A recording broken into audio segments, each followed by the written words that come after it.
Astronauts to the moon. Ignition sequence start. 3, 2, 1. Houston, we have a problem. Liftoff. We have a liftoff. We copy you on the ground. You got a bunch of guys about to turn blue. What you're seeing here is a mirage. As if a demolition team set off when you see the old demolitions of these old buildings. It looks like one of those scenes of an old building being purposely dynamited and blown up. Anybody who's ever watched a building being demolished on purpose knows that if you're going to do this, you have to get at the under infrastructure of a building and bring it down. The way the structure is collapsing, this was the result of something that was planned. It's not accidental that the first tower just happened to collapse and then the second tower just happened to collapse in exactly the same way. How they accomplished this, we don't. What's going on, everyone? It's Jaron from Jeranism back with yet another live video for you. It is Friday. That means it's time for another Jeranism Friday Lounge. We're on to number 43. I can't believe we've done 43 of these. It's really been 43 consecutive Fridays at noon. There was 1 week we skipped, but that was because I was live from the lockdown protests. So really 44 consecutive Fridays at 12 noon Pacific. I have been live right here. Luckily, I've got some people joining me. We're on to number 43. We called it Building 7 for all the right reasons. And, well, 4 plus 3 is 7. So what are you going to do? You know, 19 years after 9/11, we have COVID-19. Hey, coincidence? I don't know.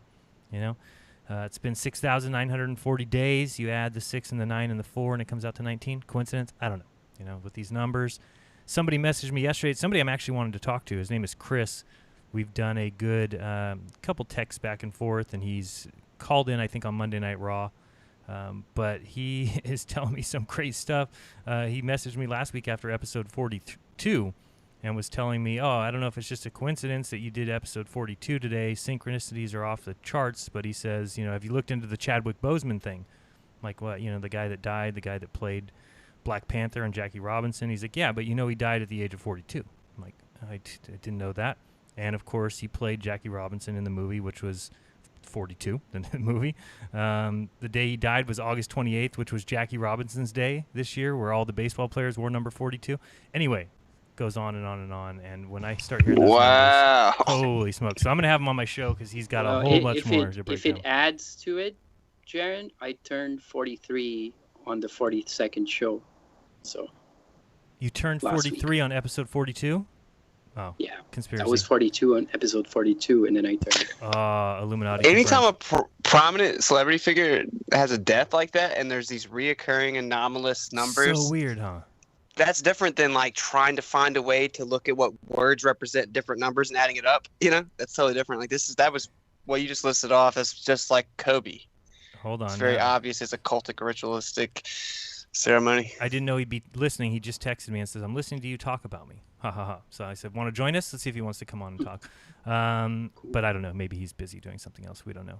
So anyway, yeah, we're on episode 43, Building 7. As you just saw, you know, that is going to be not the main topic today because I think you can, you know, people at this point, at least that listen to this show, have to be alert to one of the things that woke up most people here, right? Most people that are quote-unquote conspiracy theorists, crazies, you know, of course, when you got the left and everybody crazy talking about Russian collusion, and that's not a conspiracy theory.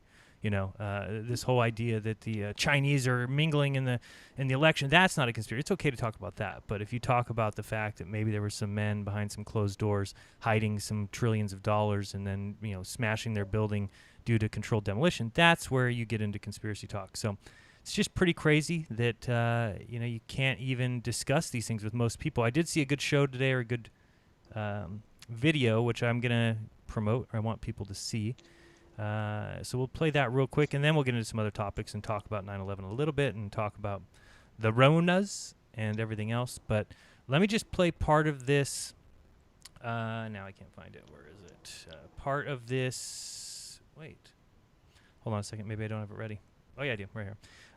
Just a little bit of this interview. So if you guys know Nathan Stoltman, so he says he'd love to give him a couple minutes. He was okay, so he might be on in a little bit.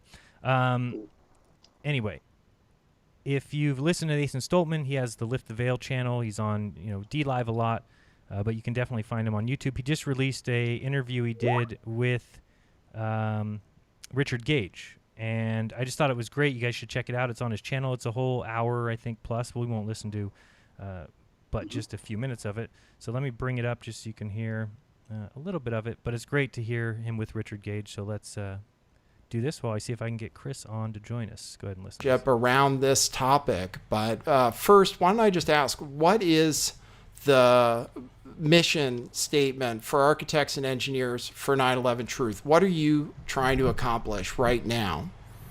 We're trying to wake up the world to what really happened on 9/11, particularly at the World Trade Center.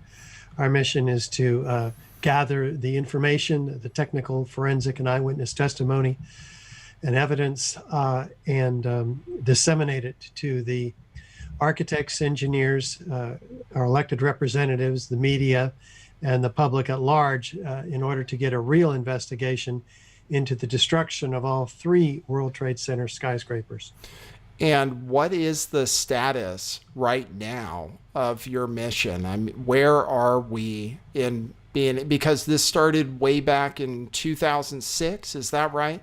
It did, actually, yeah. Yeah, and what was the reason that, what was the impetus for starting the group and you getting into this subject? I was hit over the head by a 2x4, which was the interview that David Ray Griffin had with Bonnie Faulkner. I couldn't believe what I was hearing. I'd never heard any alternative theory as to how these towers came down, or that a third tower came down. And here's all this new information just hitting me hard. And David Ray Griffin's now written 14 books on the subject of the world of 9/11, and what really went down there.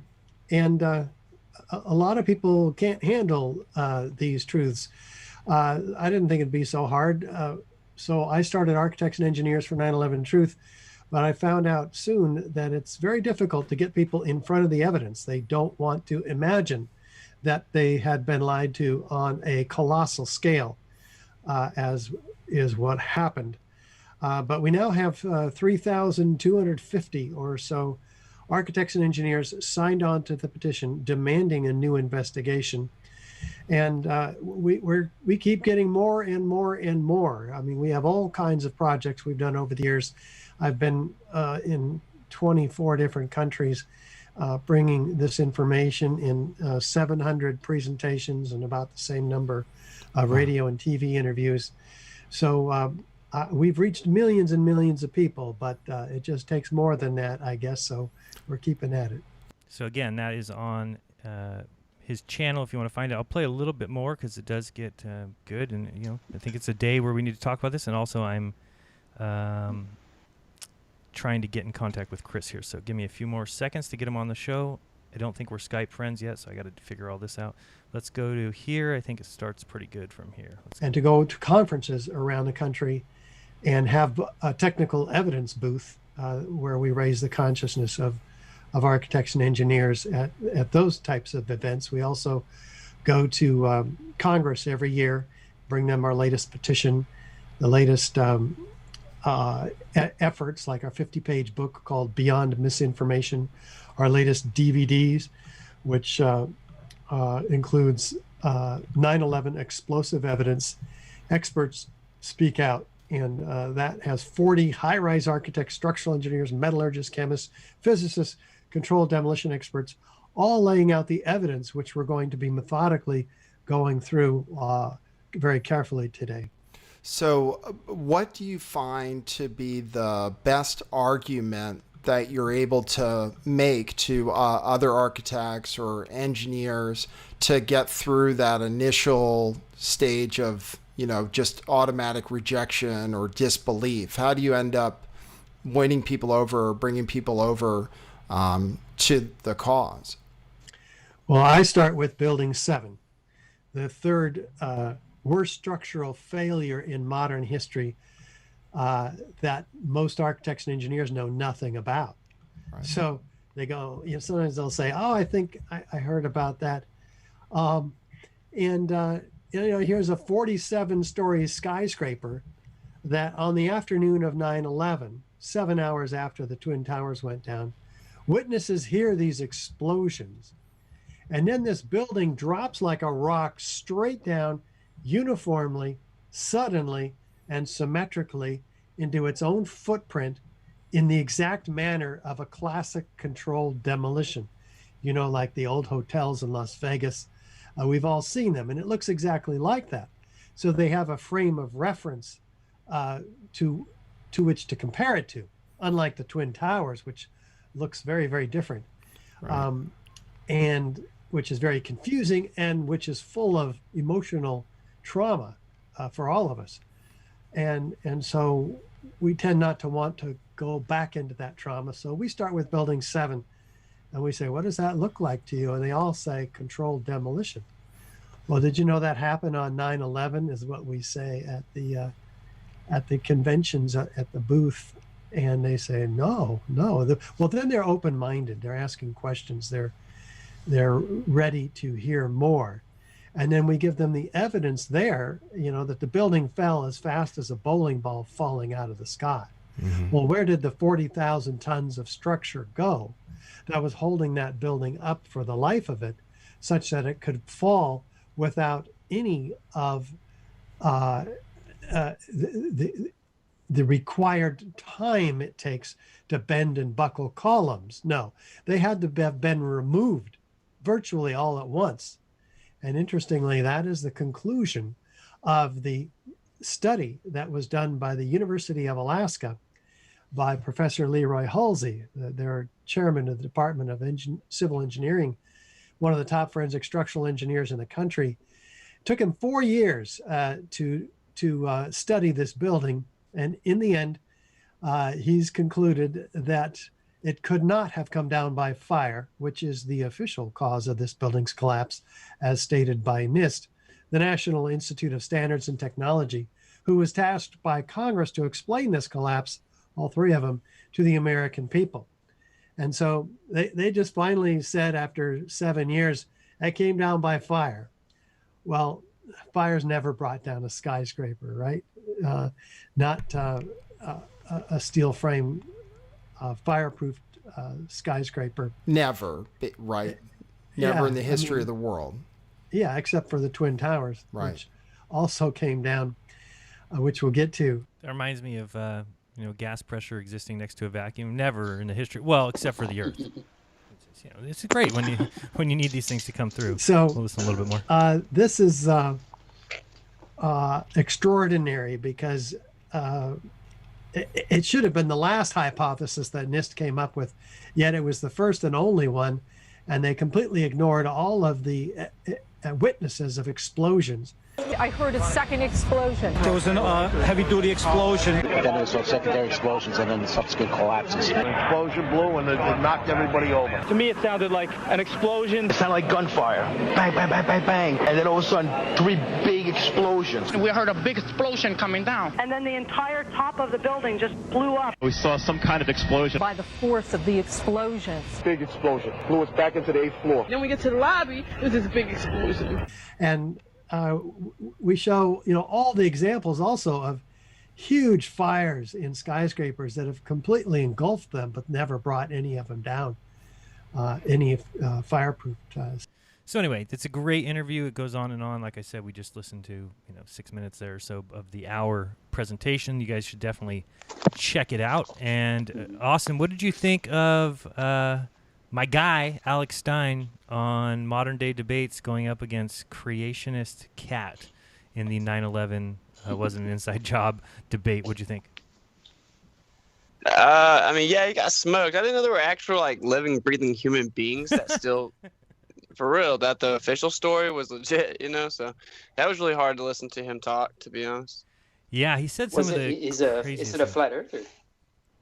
No, dude, he thinks the official story of 9/11's legit. No, I know, but is he a flat earther, by the way, or not? Oh no, he's like a total atheist. Of course no, not. No. I don't know any flat earther that thinks 9/11 is as described. That'd be weird if there was one. And actually, I mean, pretty much anybody who thinks it is the way. These are these guys who think you have to have some scientific paper submitted. They don't understand that those kind of papers would never be allowed to be submitted.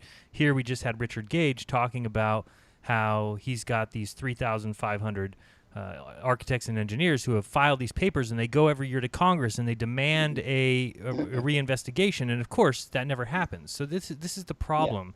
It's not as if imagine you have that many people going to Congress saying we demand an investigation into something, and them just saying no, we're not going to do it. Why? Because NIST already did the test and they came back and said that it was due to structural fires, and then yet you've got all these guys in communities and colleges, coming out and doing reports after 4 years of investigation saying it's impossible, and it doesn't move anywhere. So when people say things, this guy, I don't know why he calls himself creationist cat. I guess because he makes fun of creationists. I don't know.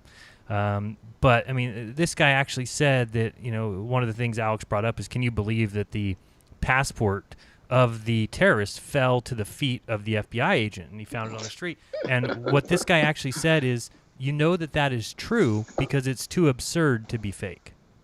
Yeah, that dude's a clown. I sent a super chat that said, why did the terrorists use fireproof passports? Right. And he just stumbled over his words for a few seconds and then said, with everything, there's some things you can't explain. Right. Exactly. What about the disappearance of the flight that fell into the Pentagon?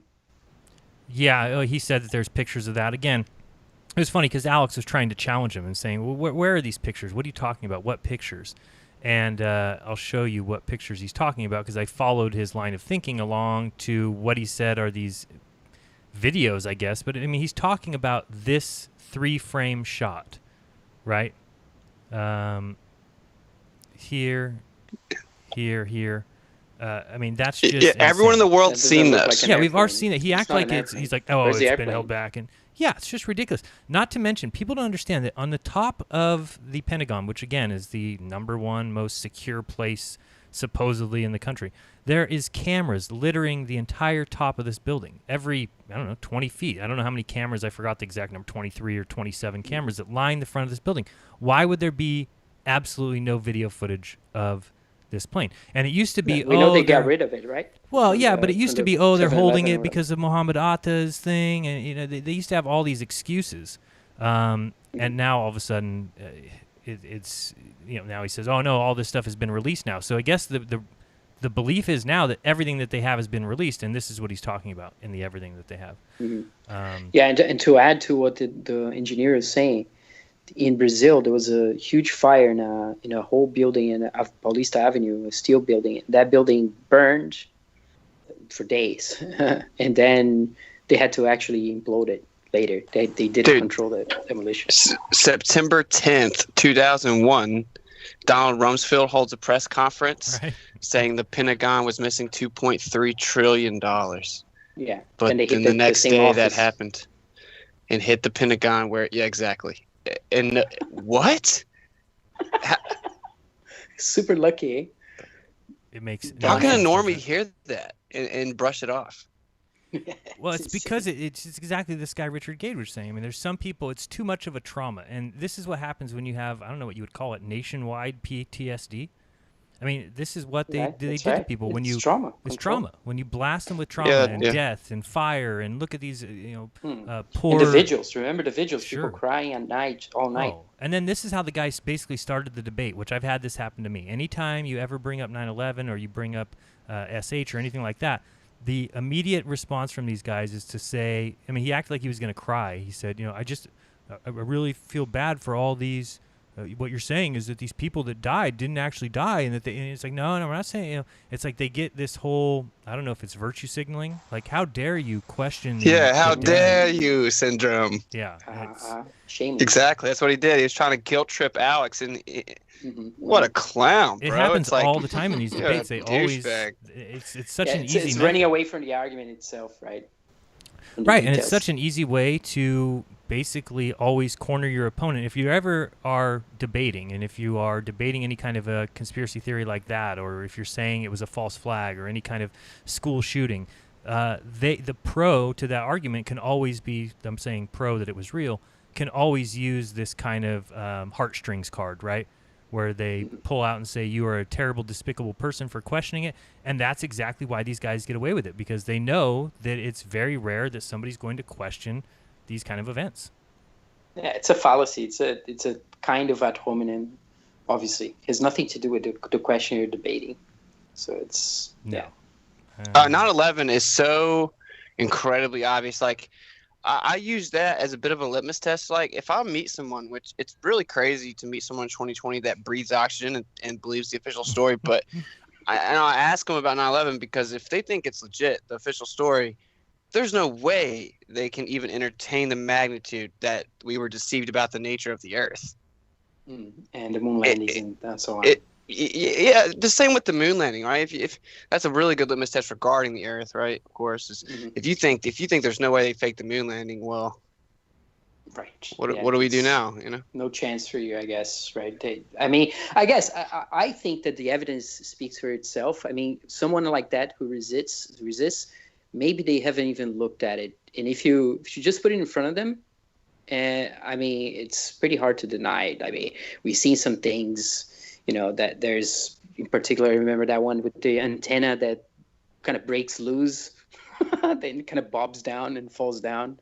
Not sure you remember this on the land as it's approaching the orbiter. But it's all kinds of stuff. It's ridiculous. But that is the thing. They don't want to look at it, right? I know people like they don't even look at it. It's like, how can it be 2020, 19 years later, you haven't even looked at the intricacies of 9/11? How could that happen? Like you're afraid of what it might reveal, right? Like that's the only thing, because once you go look at it, it's ridiculously obvious. Yeah, and that's why, this is why we have to plant seeds, right? I always tell the story because it's just ridiculous for me to even think about it. But when my buddy told me, he came and told me, and this is at the time I was a drugstore manager. I was working 70 hours a week. I had a single dad, had to come home and take care of my son. All I cared about was watching the baseball game, going to sleep, and getting up the next day at 5:30. That was my life, right? So when my buddy told me, hey, did you know 9/11 was an inside job? I told him he was crazy. And I even said, like, don't ever talk to me about that again. Like, I don't have time to worry about that. That's ridiculous. Why would you ever? And then it was years later that I happened to be sitting at a computer with some free time. I think that by that time I was no longer working there. And it was like, all right, let me look into this. And you're right, Austin. All it takes is for somebody to begin to look into it and review the evidence and see everything that happened and see what's happening with Bush. And the whole thing just crumbles right in front of your face, much like the and also, towers. Jared, what did you say when you first saw it? Because I think that's very significant. When you walked into the shop and the buildings are falling, whatever happening. Yeah. What did you say? I said, what movie are you guys watching?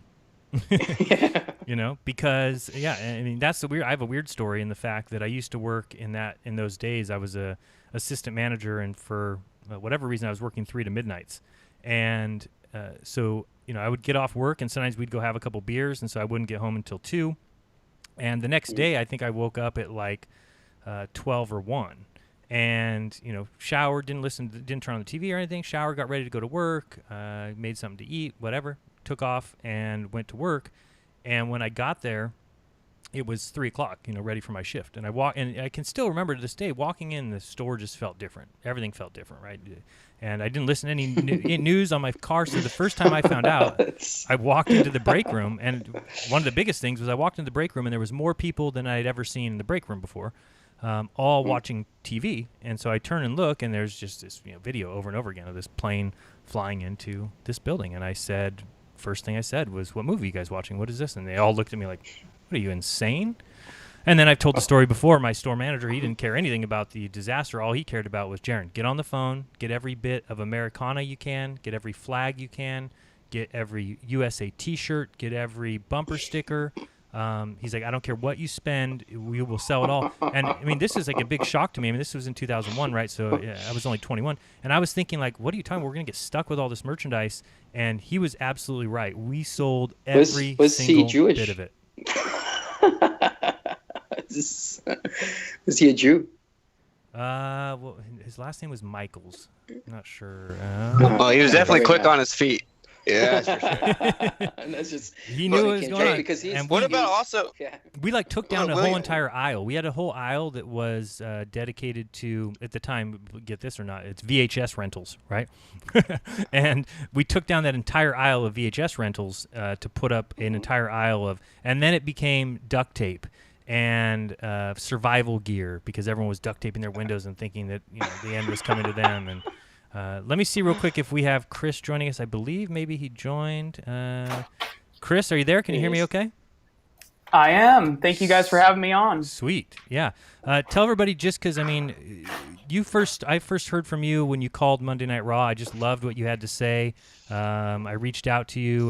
We exchanged numbers, and now you've texted me a few times, and I've been wanting to get you on the show. But just tell everybody who you are and how you heard about this show and how you came into the truth, and and then we can get into 9/11 if you have some comments there, and then we can talk about Bozeman, because you kind of shook me with that stuff. So.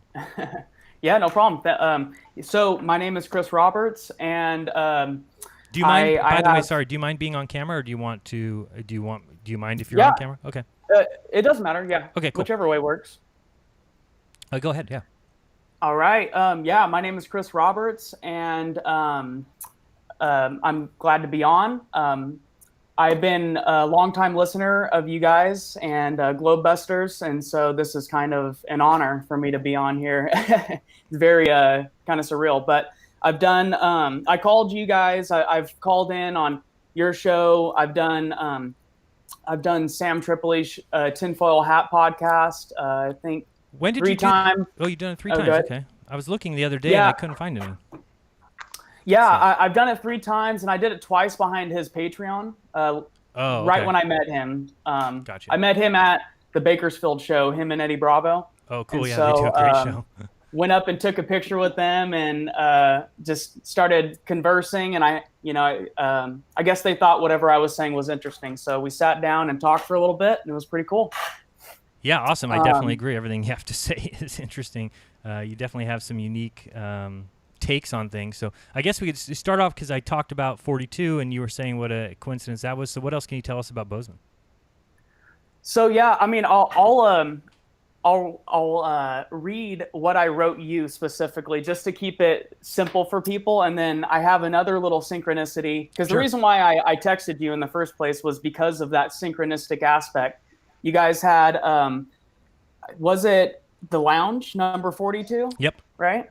Yep. So it was the Lounge number 42, and as soon as I got done doing the show, I clicked on YouTube and to see what was going on. I saw that you were streaming, so I went over to D Live, and it just struck me, because this is where people can get lost in the numbers, whether it's the numerology or gematria, how numbers encode into words, and you can definitely go down that path, and it might make people turn away from it because it becomes overwhelming. But not everything is by design in that sense. We're living in that design of numbers that encode into everything. And one of the weird things about it is that, with 9/11, it's completely contrived, and the numbers game is insane with it. But with that being said, there's an organic side to this system. Like I said, you guys were on number 42. And I just did the Tinfoil Hat podcast breaking down the Chadwick Boseman passing. So he played Black Panther, and he played Jackie Robinson in the movie 42. And he died at 42. But if you look it up now, so the official reports was 42 when he passed, because he was born in 77. But they changed it to 76. And just like in 1984, right? And so with that, there's even some gematria with George Orwell. It's kind of crazy. But so they scrubbed his birthday. They changed it from 77 to 76 so that he would have died at 43, but that's incorrect. So what are the odds that Chadwick Boseman, who played number 42, dies at 42? It was Jackie Robinson's Memorial Day in the sense for baseball. So It was Jackie Robinson Day. It's normally not on August 28th, but it was switched to August 28th. Right. And it also happened to be, so he played Jackie Robinson in the movie, and it was also... Because the day that it usually is, right, is the day usually earlier in the season, and because of COVID, they skipped that day? Yeah. Right. Okay. Yeah, they said it was due to COVID that they pushed it back, and so he dies, and I'll just read it exactly how I wrote it to you. So... The Lounge is number 42, and I just got done doing the Tinfoil Hat podcast with Sam. And so the Chadwick Boseman, who played Black Panther, and Jackie Robinson and James Brown, I believe James Brown too, he was like a huge idol in this community, right? so he died at 42. Jackie Robinson in the movie is number 42. It was August 28th. And with that, what's crazy about that is the guy that created the Black Panther, Jack Kirby, that's his birthday, is August 28th. And so he created that. He's a huge part of Marvel, and there is so much with Marvel. It's kind of like our modern day mythos, you know. Right. It's very sketchy. And that's also the 57th anniversary of Martin Luther King's "I Have a Dream" speech. And so when you start getting into the gematria, Jackie is 42. T'Challa, who is the Black Panther's name in the movie, is 42. Huey Pete Newton, who was one of the founders of the Black Panther Party, is 42. And it literally never ends. There's just a huge encoding with that. And so, and like I said, then I hopped on. You guys are on number 42. Just weird synchronicity. Yeah, that's insane. It seems to always be those things. I mean, the synchronicities just seem to add up all over the place, and especially like Austin said, with any of these celebrity deaths, and it's crazy because Dave Weiss was asking the other day, do you think that these guys, when they get signed on to these deals or whatever, do they have some sort of like quote unquote expiration date where and sometimes maybe they get pushed further? I don't know. You'll have to listen back to that show that Dave was talking about. And of course, what a convenient time for the Black Panther actor to die. Of course. Yes. With the most racially tense atmosphere they've pushed like ever. I'm pretty sure that those guys got booed last night at the football game. They all came together at to hold hands in solidarity. I think the crowd booed them. By the way, there was a crowd at the football game last night, although they had them like sitting in clusters of 5 or 6, and it looked like the fourth quarter of a preseason game.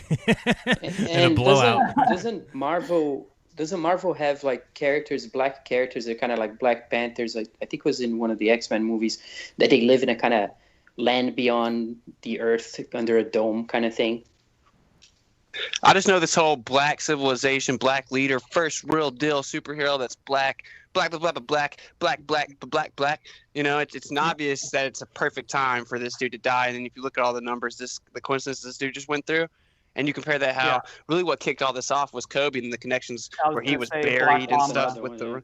Yeah, it's very clear that these are their markers, maybe, right, with the different stages of their plans, and they know it's a ritualistic, symbolic communication. And with the Me Too, the Me Too movement, why did it never come up when Kobe's? I mean, all of a sudden he's a saint. It's just kind of like George Floyd, right? These guys get wings people need to go back and look what Kobe was found basically guilty of, and the ring he bought his wife and everything that went on in the hotel room. People forget all about that stuff. It's insane.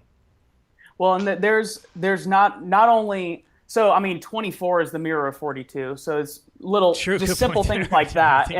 And that he was the Black Mamba, the fact that he was tied in with Kanye in that predictive programming of his death with the helicopter and him throwing the bomb at the helicopter.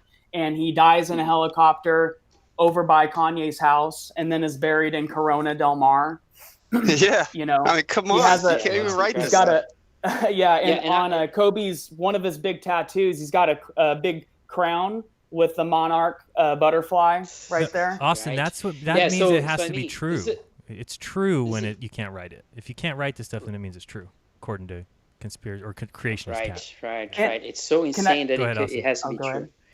It's like a similar Elon Musk kind of twist. But I was going to ask you, because the implications of this go back a long way, and a lot of people, when you look at the details here at the end of it, some people tend to get lost and not connected. What you just did right now, connected to the monarch, and that is MK Ultra. That means the Nazis that came over, took over NASA, that people forget about. But what I think is crazy about this is that, and also we know that there's actors that actually come from military training and go straight into Hollywood to do their roles. Yeah. So what it seems to be the case is that somebody has a roster of all these characters, and they're all numbered, meaning they're coming in is numbered, they're coming out is numbered. Everything is part of some sort of plan that this thing has to be written somewhere. People are taking. I think.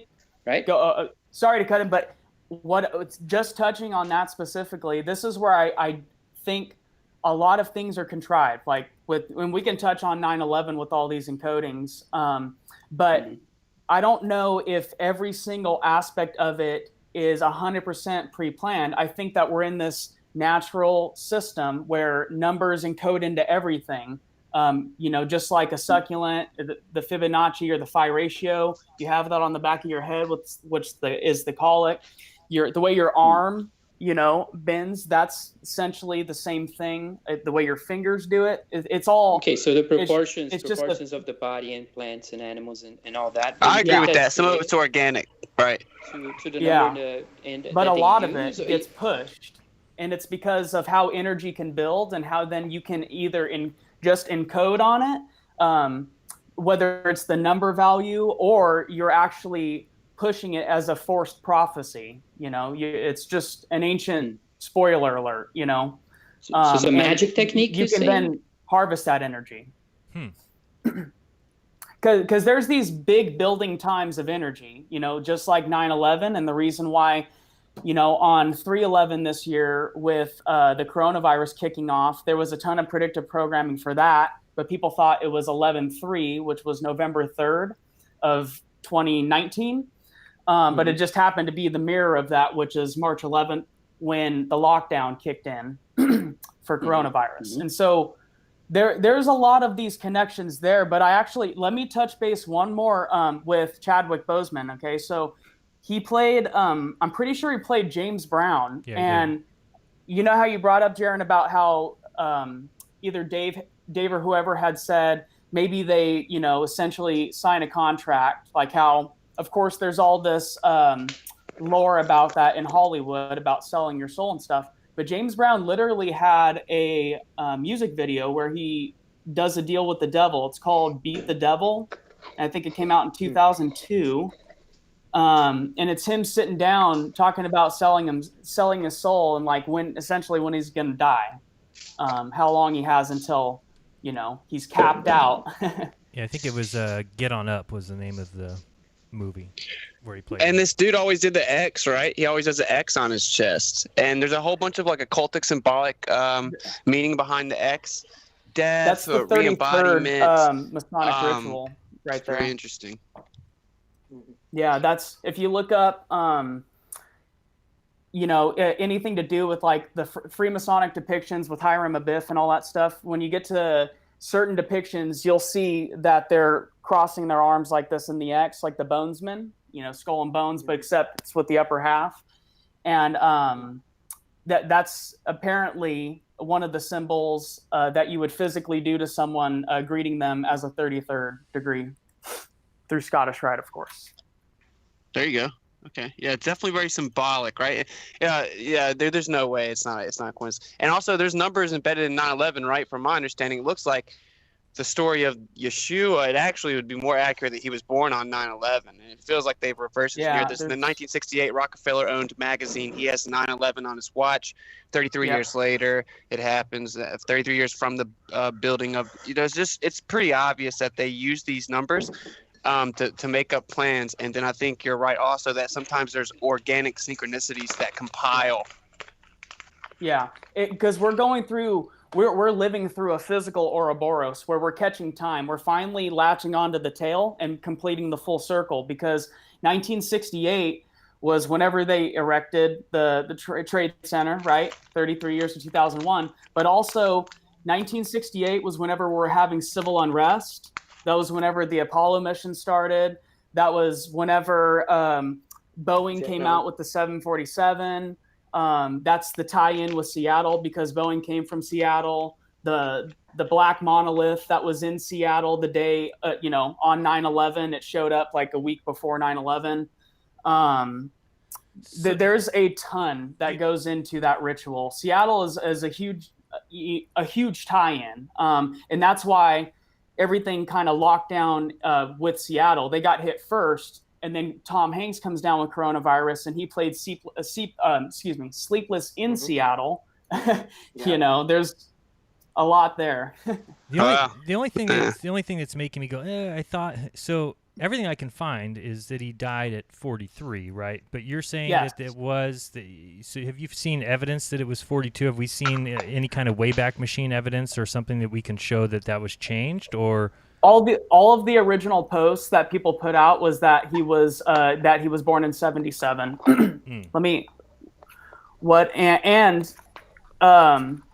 People so how I got onto gematria and how numbers encode into words is originally it was through Marty Leeds and Zachary K. Hubbard, and I kind of took what I was learning off them and started, took the football and ran with it. And so you could start to see these encodings essentially in everything. And that's where people don't want to look into this because it becomes overwhelming. It'll make you feel like every single thing is scripted, but it's only the things that matter. And even little rituals just push energy along until you have a big one, which is like a 9/11. Like I said, 1968, we're living through essentially everything that was happening in 1968. We're living through that again. There was even a flu that came from China during that time as well. That led it started to break out in 68, and I think 69 was Woodstock, right? So Apollo. I'm finding hilarious things now. I'm searching as we're talking, but just so you know, I'm finding lots of biographies that have been changed. They say born in 1976, and then it says or in 1977. Sources differ. If they just left, if they just left shit alone, it'd be one thing, right? Just leave it alone, and even if I say okay, he was born, it was 42, but now they're even changing it, so it's not 40. That's hilarious, right? So, and Orwellian. So with all of the numbers that come in. So we're talking about the 19-year moon cycle that we're on, right? That's been a huge encoding. COVID-19. Just to tie it in with the Chadwick Boseman, when you start getting into gematria, you'll start to see it just speaks right at you. Wakanda is 19.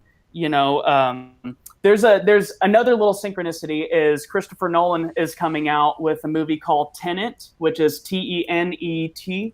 So it's it's the mirror of each other, which is twin symbolism in that sense. And Tenet is 19. And the reason why that's, he's got a lot encoded with, he has the SH in the Dark Knight Rises predictive programming. You know what I'm saying? Mm-hmm. Okay, so he has like the map and it shows the skull, right? The SH skull. Mm-hmm. And you have essentially the kickstart of Revelation, which is, trumpets, right? Trumpets. There's that tie-in with, us living through Revelation or a forced prophecy. But he calls it the instrument of your liberation, which is the trumpets. That's what Bain says in his speech after the stadium blows up. So he's got a lot in his movies, Christopher Nolan. And another tie-in is vibranium and Orwellian, right? I said Orwell, we're living in that George Orwellian, they're rewriting everything. So they changed his birthday. And like I said, I have, I screenshotted some things, but you can go to like Zachary Hubbard. I'm sure he has like a ton of who posted, that he died at 42. I just showed a site, genie.com. There's a couple other sites that show him born in 77. So there is question there, I guess. Yeah, and so Orwellian is 109, vibranium is 109. That's 19, put it together. Most likely he was part of the Boule, like how Kobe was, and that's 19.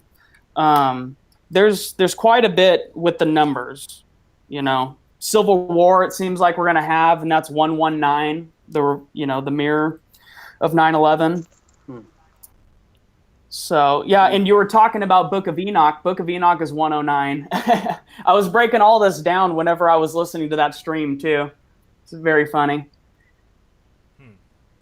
Yeah. Interesting for sure. One little synchronicity, too, was that someone had brought up on the call yesterday, one of the callers had said about looking up the Phoenix Enigma. And I know Corey, I've been on his show once, and I'm actually doing a show tonight. We're going to do a 9/11 breakdown, just throwing a bunch of stuff out there.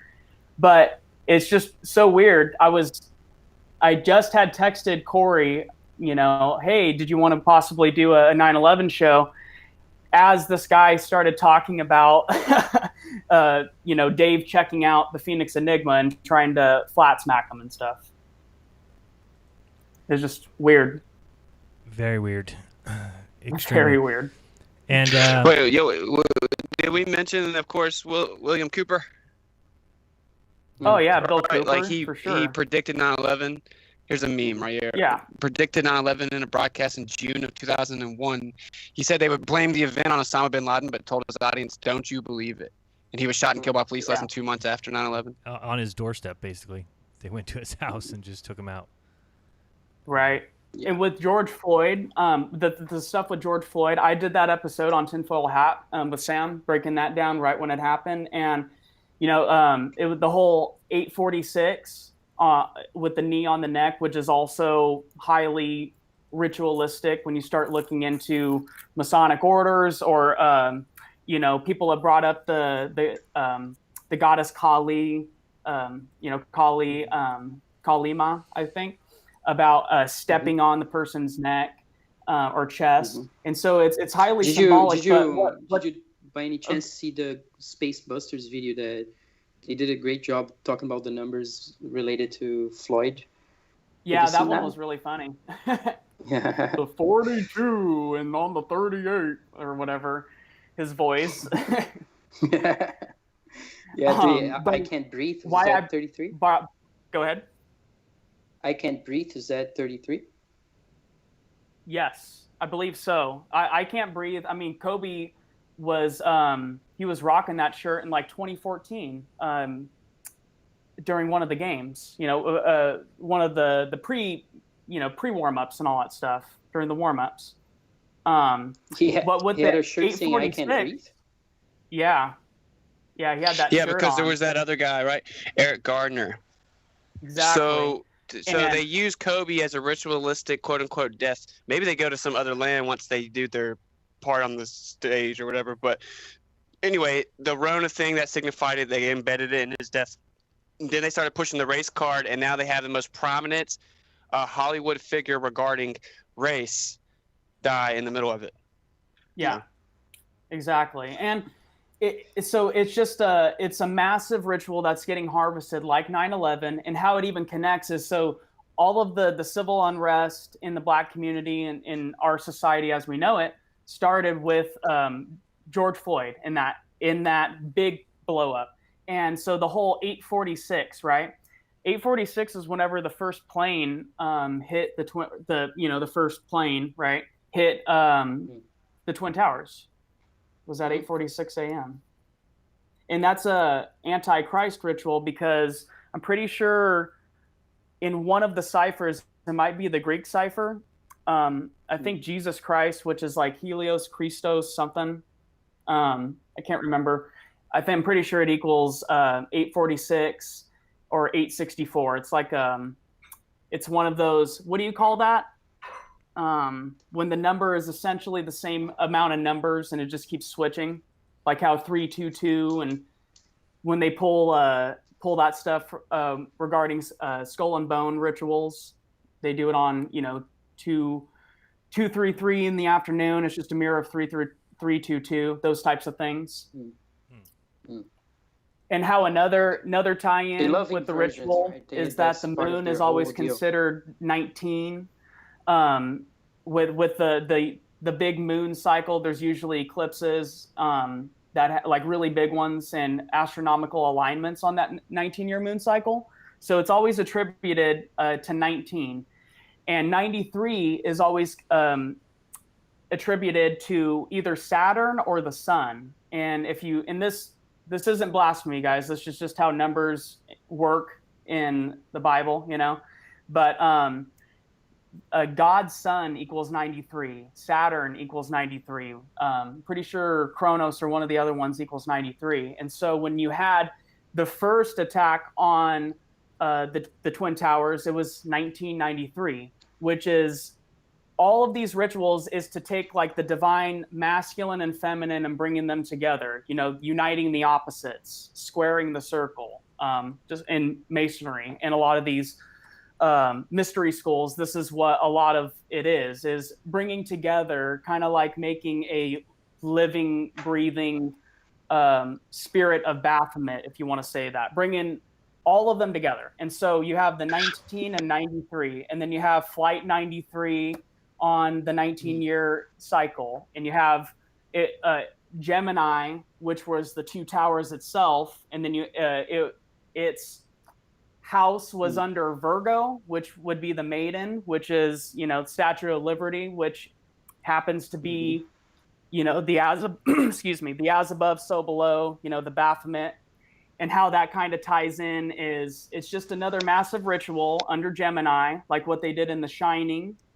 Stanley Kubrick breaking down the twin symbolism with the twins in the hallway. That was for Gemini. I think God is short for Godriel, right? In the English language is a very tricky thing, but also with the Kobe Bryant death, right?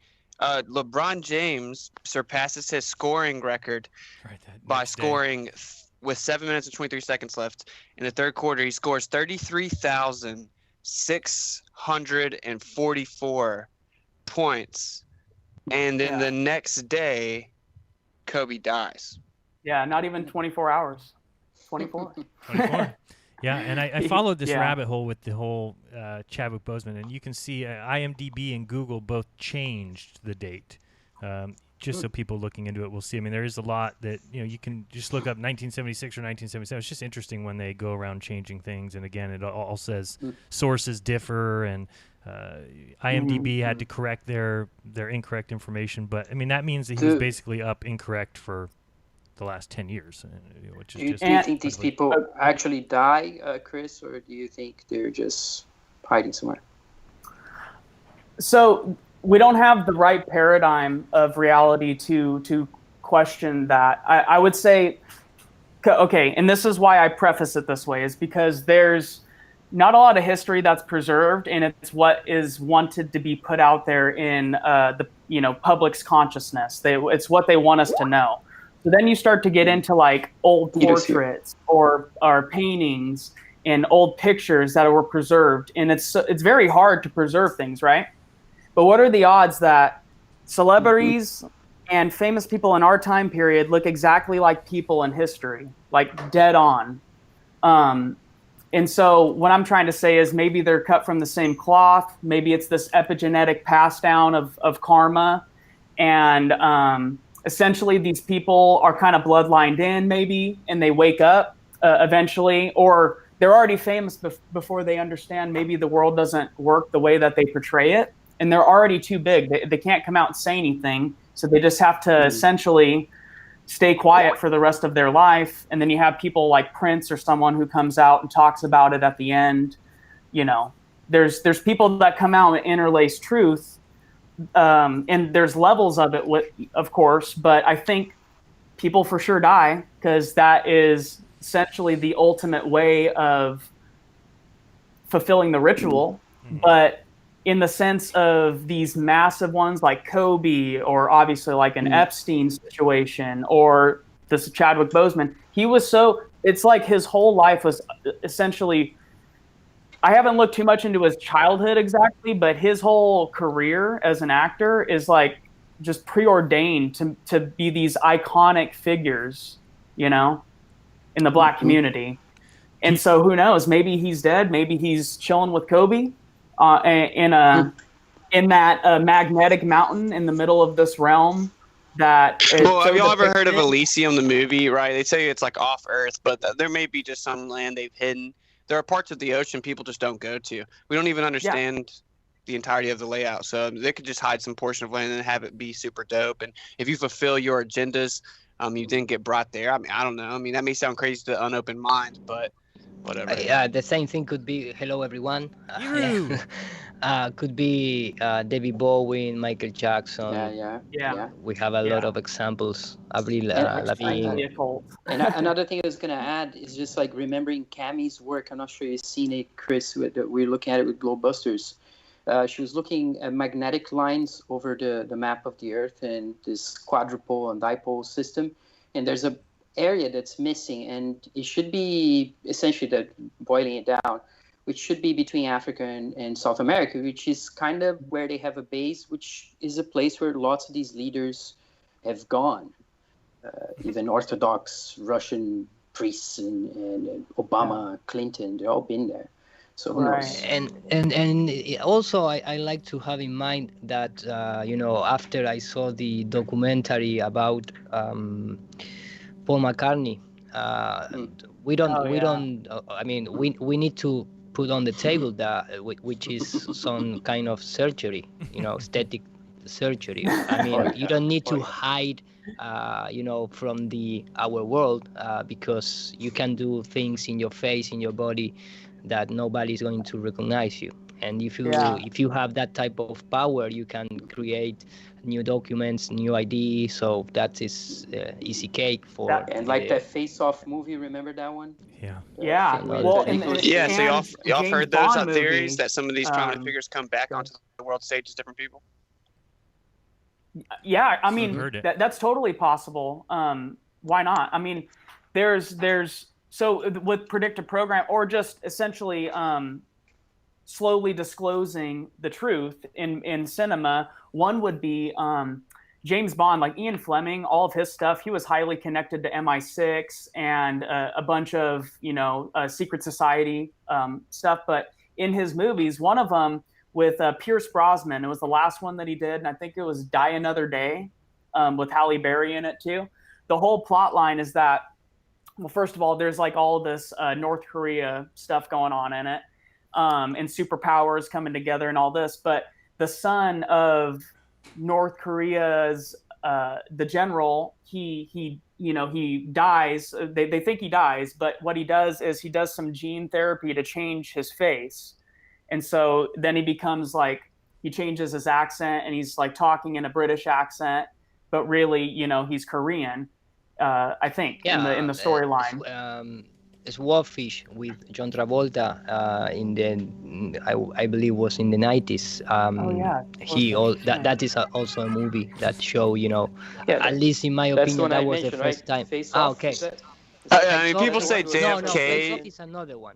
People say Jimmy Carter is JFK. People say that Morgan Freeman is Jimi Hendrix. But one thing we do know, though, like Jim Morrison's dad was over Gulf of Tonkin false flag, right? Yeah. And the CIA did lead the quote-unquote music revolution and put a bunch of these prominent musical figures in place. So let's I don't know much evidence beyond that, but they have some appealing cases, I've heard, believe it or not. Let me say real quick, just because we have a couple super chats. Thank you, Alex Burlack, for the super chat. And unintended consequences is the great Baldini says, cheers, keep up the great work. And then Mark Jefferson is on his high horse over here. Thank you very much for the $20. He says, I prefer Fight the Flat Earth. Always has opposing views. This is an echo chamber. That's hilarious. Then he wrote again, I prefer Fight the Flat Earth. He actually acknowledges super chats, which is hilarious because if anybody watched my show, they would know that I've acknowledged every single super chat that's ever come through of all time ever. So this guy's obviously even from this clown. Yeah, really, friendly or otherwise. A quick question: why do I have to calibrate my DirecTV for a point in the sky? You can go back and watch all the shows that we've discussed on that topic forever, and we've explained it many times. Yeah, that's incredibly stupid. That's patently false. Go to dish.com and read what they do, my friend. You need to understand what you're saying before you but talk. that is nice to remember because that type of question was when we live in the free world and we discuss, that kind of things like before where satellites. Well, and luckily there's a couple good Flat Earth articles we can talk about today. And then he says, I just paid $20 more than most folks. Please answer my question. Why no dissenting voices? You're obviously not even paying attention. I don't even necessarily believe what Chris is saying. So this is where you don't understand. We have the ability to bring people on the show, to listen to somebody else's point of view, to listen and explore it. We don't just jump down his throat and say, no, everything you're saying is wrong. We just said, Austin just got done saying some people think that Jimmy Carter is Kennedy, and then a bunch of us say, well, we don't believe that. But the difference is between people who have open minds is we're able to entertain this stuff. And so if you're in the chat and you're crying because you don't agree with what's being said right now, the issue is with you, not with us, not with exploring. Yeah, you're self-projecting. The way that you operate is in an echo chamber. Right. Your whole life is an echo chamber. We don't even agree that way. I mean, It's not true that we agree on everything. Not even close. We just you can point in have the ability to in talk the ionosphere. You can target stratospheric balloons. You can make bounds on drones. You can make bounds on zeppelins. You can make ground-based bounds. I mean, there is like in fact, if I going to, just for satisfaction, share screen. I going to Yes. no show my screen. I'm going to put a JPEG in the chat section where is all the technologies used by GPS and I love that graphic. satellite You can satellite you can share your communications screen of if the you guy want. because he pay, man. He have the power. He's a He does have the power. capitalism inside. He did. Why do they have to use towers? I love the fact that people think their GPS is communicating with what makes more sense. Right. It's absurd. It's Thank completely you, Bob. absurd. Bob's here to save the day. Bob. Bob, why do I have to calibrate my DirecTV satellite by pointing it at the sky? Oh, yes. There are actually several reasons that could happen. However, the least of which would be, that you're actually locking onto a satellite in space. The flat earthers, we have come up with very plausible explanations for these. And, it's just insane. And do we know 100%? No, we don't. But we also know 100% that satellites aren't going around orbiting Earth either. And that you guys can't even prove. You have zero proof whatsoever. I was sitting here watching Professor Phil Bell in a chat, and he's supposedly this guy that is an engineer that has sent up all these satellites in space. And, we were all querying him. Where's the proof, Phil? Where is one single iota of proof that you actually have a satellite up there making a journey from the UK to Australia in 45 minutes? You have none. And it's easily explained by relaying via balloons. It is entirely possible that we could be bouncing signals off of the firmament, and which frankly is my leading explanation right now. I think that would actually explain a lot, especially when you charge it. But, Globers, why don't you get a plausible, or why don't you get some proof? You're the one that has NASA behind you. You're the people that are supposedly have all the mainstream science, but you know what? You're also the people that have absolutely freaking zero proof. Where is it? And like they said, and Dish TV, for example, on their website straight up says they use towers. And you have to shoot it in a certain direction of what? Towers. And then of course, like what Bob's saying, you're obviously not shooting at some free falling 17,000 mile per hour satellite that's in a magical second law of thermodynamics violation. Yeah, exactly. There's been reports. It gets tiring. It does get tiring. There's been reports out of Russia and other places that they've done the cost analysis, and a ground-based Loran-like GPS system would cost 1% of the cost of the satellite launching global GPS system. And it's just ridiculous why they would. It's all a story. It's all fairy tales. It's always told you. It's why so many people still think that their phone is out communicating with satellites, and they don't realize, when I get to the top of this hill going over this pass, why doesn't my phone work? Why does everything fall apart? Why doesn't my internet work? That's true. And one other thing, Darren, too, that lest you not forget, Robert Bassano did some groundbreaking work, 3-4 years ago, where he literally tied in balloon missions and tied them directly to the so-called satellites they were supporting. Yeah. He has actual government documentation for that. It's like, okay, can you explain that, ballers? I don't think so. Unless, of course, it's actually balloons. Just like the GPS doesn't work out in the ocean. I heard also from a helicopter pilot that, and I told this before, that he was in Papua New Guinea, and he identified the source of the satellite that was saying it was a GPS satellite, but it was an antenna on the floor. And he went there and verified it and circled it and everything in the middle of the jungle with the solar panels. Yeah, exactly. Not to mention all the so-called satellites that have fallen out of the sky with the balloons still attached to them. It's like, and we can prove that, right? We actually have actual proof of that. But the ballers have absolutely no proof, zero, none whatsoever, that there is anything up there. None of those satellites have cameras on them, unless you want to call Himawari, their proof, which is an utter joke. Every 30 minutes, it drops down an image. That's my favorite pathetic. one. My favorite one is still not an image, Bob, a telemetry. Yes, and we've actually seen all the stitch lines, but it's hilarious. Just my favorite one is the geosynchronous satellites that are just up there so far away, Lagrange point, spinning at the exact speed of the Earth, so they just keep a great shot on it. They never move, and that's how you get your direct TV. And people want to believe all this stuff. Iru, you want to explain each of these graphics? Can you see? No, the screen? that graphic that you are showing right now is so cute. Look at that spherical Earth. Oh, I love it. It's so it's amazing. Everything man. lean away from each other. Yeah, No, but I just give you some pictures because all the technology that you see there is just a signal, going through a medium, because you need a medium to transmit signals or electrical waves, or whatever you want to call it. So you need just to replace, in that case, the last one, which is the 30 gigahertz signal, to ionosphere or the dome, the firmament, like Bob and other people talk about it, or just a static balloon, because we showed that many times in the past, that they have static balloons that can during amount like 6 months to an year without getting back to the ground. So the people that is in power, they have a lot of resources that we don't even comprehend. If you want to believe that a standard employee going to your house can target a satellite traveling at 1,000 of miles per hour, 30,000 kilometers in the exosphere, with just come on, man. I mean, passing through all the clouds, all the atmospheric layers, going into the Van Allen belts in the vacuum of space, hit the satellite, and then come back.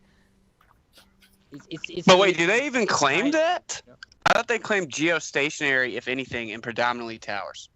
Yes, it's geostationary. So they can argue that, well, not everything moves, but because it's geostationary, it's like but it has to be really far away into geostationary, but right? it's very far away. It's very tiny. You need to pass through all the layers, go into the vacuum of space, 23,000 miles away. Then come back the signal, and the most funny thing is sometimes when you turn on the TV and put some, television channel, DirecTV said, we have experienced a solar storm. We cannot deliver the signal. I don't know if you saw that type of message, but yeah, I think these Globers never even saw the submarine cable map, right? No, they must not have. Probably Yeah, not. there's no way. Yeah. And of course, let's not forget that NASA is the biggest user of helium in the world, hands down. And not just for their balloons that they even admittedly admit that are up there, probably not the number, but it's pretty obvious when you look at these so-called launches that these are nothing more than balloons that are being stabilized by filling the fuselage of the rocket up with helium. I mean, it is so obvious that is exactly what's happening. Remember, Bob, the official that said that there's 50,000 balloons above our head at any time. Yes, absolutely. I do remember that. That was an Air Force colonel. Yeah. I can't remember his name, but I do remember the conversation. Yep. So with not one picture of any of them. No, they don't need can never do pictures. like a back view, looking at the Earth with all of the satellites, all the thousands of satellites that are supposedly orbiting.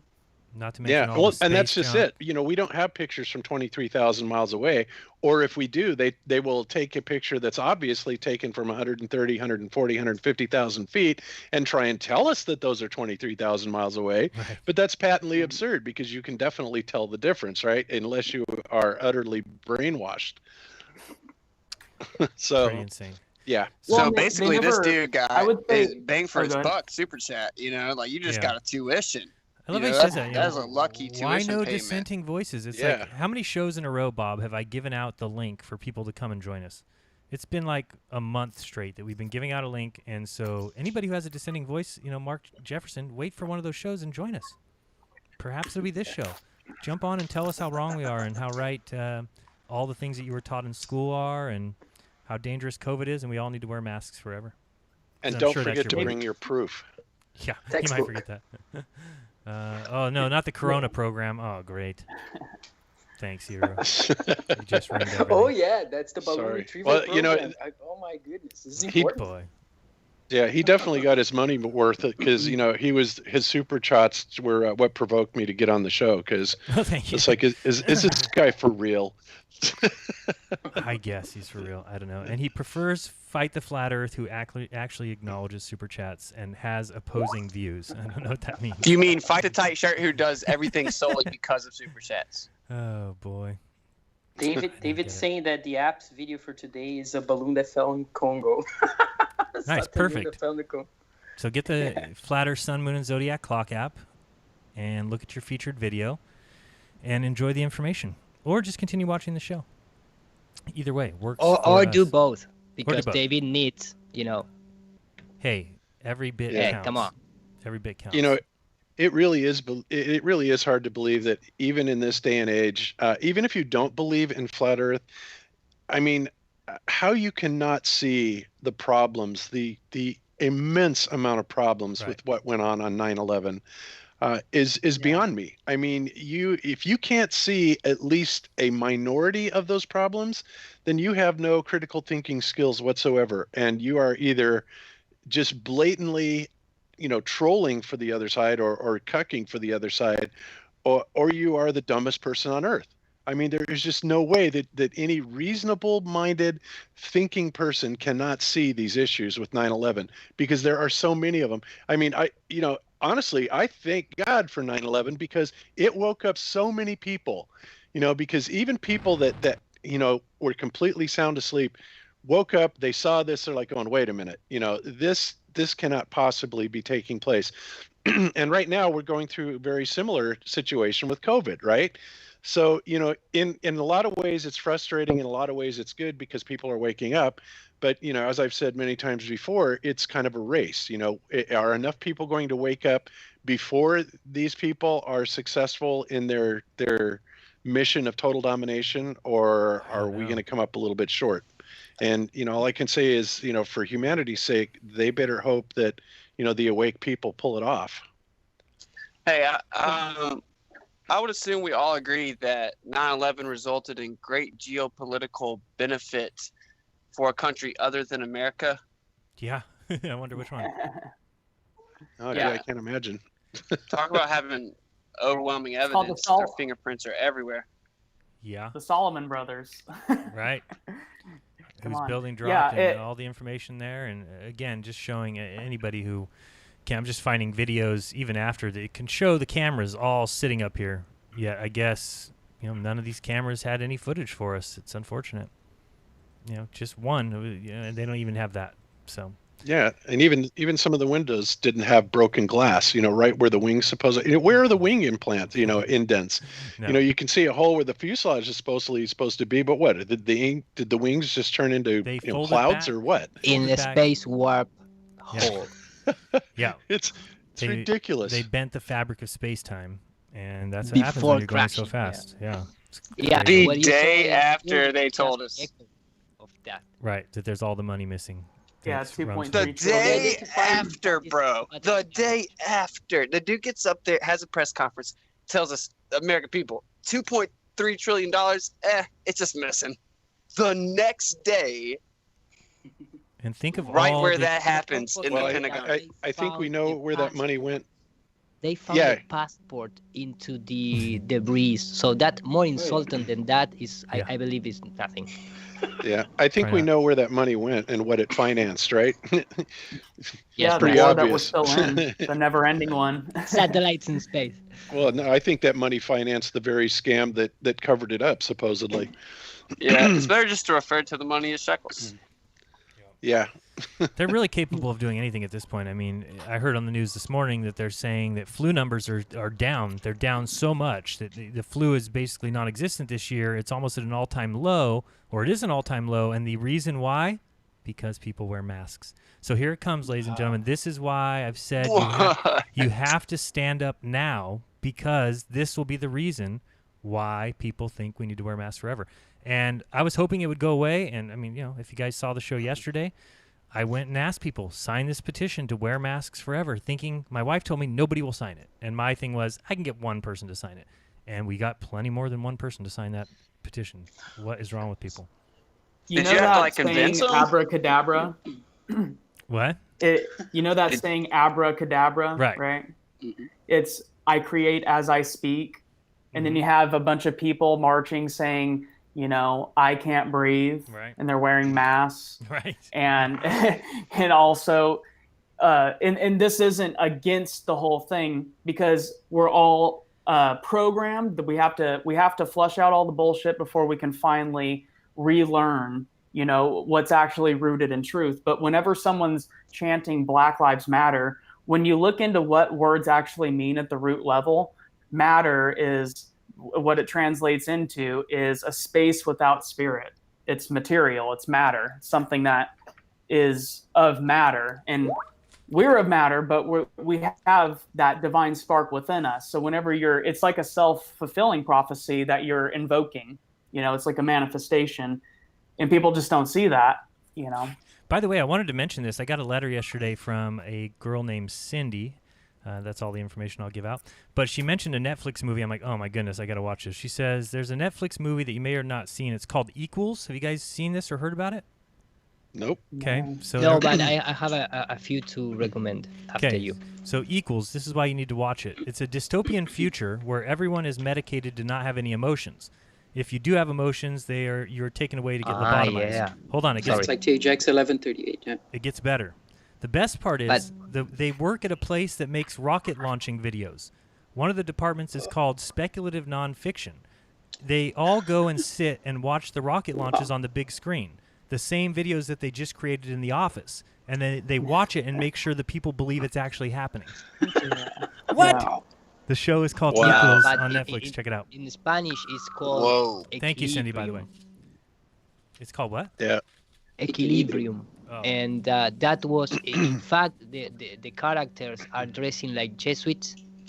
And the first time that if there is the same that I'm trying to talk, I assume because you say equals, and I know the movie with Equilibrium, but maybe it's another one that they take that idea. But if it's different, please watch Equilibrium because it's amazing. It's amazing. a movie or show? It's a movie. It's a movie. Linda told me about it, and I saw it last year. It's an old movie, maybe 2005, something like that. Gotcha. But it's amazing how much the predicted programming is inside that movie. Yeah. Hey, all of them. One other thing, guys, I don't know if you saw this or not, but I was flipping around Facebook and I ran across a video. And it's been kind of my position all along, ultimately that all this would culminate into, the real agenda of the elites, which is of course population reduction. And I don't know if you guys saw this or not, but apparently I can't remember if it was Scotland or Ireland, but it was one of those two countries, just secretly are now threatening doctors, and they have issued orders for do not resuscitate orders for anyone over 45 years old. Wow. That's insane. But people, are they going to follow this, or are they complaining? They're coming out and complaining? Well, all I have is a small video on it, and I was going to look into it a little bit more, but they've got a guy that talks about it in depth. But yeah, and they're saying, anybody that talks about it is going to be relieved of their job, fired. So you're using heavy coercion. But yeah, over 45. I mean, I started thinking of movies like Logan's Run, right? Or just crazy stuff like that. But I mean, I really believe this is where this is headed, and that's why I think that ultimately this is culminating into they want you to take this jab, and we all know that the jabs were bad before. God knows what they're going to be like in the future, right? Well, here, Bob, Louisa just told me that here in the Netherlands, the nurses are being threatened with their jobs, basically saying either you take the vaccine or you cannot work. And they are basically saying, okay, you run the hospitals then. You're not going to work. You're not going to take Perfect. We need people to do that. We need people to stand up now. Because I'm wondering if I went with a petition for forced COVID vaccination for everyone, people would sign that too. This is the sad truth. They've just convinced the world that this is, I'll show just a few scenes because I know you said you haven't seen it, Austin. You haven't seen it. Rodrigo, right? I don't think you guys said you saw it. Which one? Me going and getting these people to sign this petition. Oh, no, I haven't. I'm very that's interested. cool. Okay, let me see here. Bob, you didn't see it? I showed it a little bit yesterday, but let me No, see. I did miss it. I totally missed it because we had Jack and his wife over. Okay. Just Jack. So I won't show the whole thing because it's about 15 minutes long, but I'll show a couple clips. So here is, let's see. Oops, see. All right, we're about to do a little social experiment. I'm like my mask and gloves. I look very official. I'm going to see how many people would actually sign a petition to say that we should wear masks forever, permanently, forever. Let's see how it goes. God. And the whole bet was, when I went into it, I told my wife, like, do you think anybody would sign it? She's like, absolutely not. And she's like, wearing masks forever? I'm like, yeah, I just go tell people I want people to wear masks forever. Would people sign that? She's like, no. I'm like, I bet you I can get one. And it's funny because the way the video progresses, the first 5 or 6 people I talk to say no, including this first guy that comes out. And I was like, oh, maybe I'm wrong. And then people started signing. Like, this guy's great. Sir, would you sign the petition that we should all wear masks forever? Hell no. I love you, dude. Hell good no. Man. You're such a good guy. It's a joke. I'm just trying to see if anybody's going to actually sign it. Oh, hell no. Hell no, right? I love you, dude. Step 1 completed. I'm hoping everybody says that. That was Take it easy. awesome. So I go for a little while longer with a couple people saying no, of course. Let's see. Okay. Help stop the spread and flatten the curve. But let's see if we can get anybody. Will anybody sign the petition? Taking bets. Are you white? Guys, would you sign a petition that we should wear masks forever? I'm good. No? Alright. You guys think we should wear masks forever? To help stop the spread for the coronavirus? It's a joke, by the way. Thank you very much. Hopefully nobody signs. Let's see if we can get You have anybody so much to sign. conviction, Jaron. It's It's pretty funny. You're not pulling it off very well, dude. I know, and you make sure that like they're getting away. You gotta let them know. Just a joke. Don't wear them. You know, like no. Well, that's what I said to those people. I started saying it's a joke, by the way. It's a joke. Nobody should have to wear these masks. And then when I knew things were going downhill, it was this guy because he says he's not going to sign it, and I said, "Oh, you don't think people should wear masks forever?" And his answer to me is, "No, I do think." Sir, we you should want to sign a petition that we should wear masks forever? Oh wait, not that guy. Sorry. Where's the guy that We're on says? page 2. I messed up. Where's the guy? Oh, this Do you guy. want to sign a petition that we should wear masks forever? Nah, man, sorry. No? You don't think we should? I do think we should, but I want to sign it. Oh, man. You think we should wear masks forever? Wow. Sir, you want to sign? So then I was like, wait a second. Now I do think people will sign. So the first people will start signing. Wow. Here comes the signatures. Sir, you want to sign a petition that we should wear masks forever? We're on page 2. You know, Anthony Fauci says we need to be aware we might kill our grandparents. Signature right there, and any comment you want. So yeah, help stop the spread. Just wear masks forever. We really need to show our allegiance and alliance with the NWO, the WHO, the CDC. It's good for old people to wear masks forever. You know, because otherwise we're just going to all get each other sick, and children are going to grow up and they're going to not look at other people as carriers of the deadly virus. So really appreciate that. This way we can stop the spread. And Can you believe it? masks Did you want to forever. shoot yourself right there?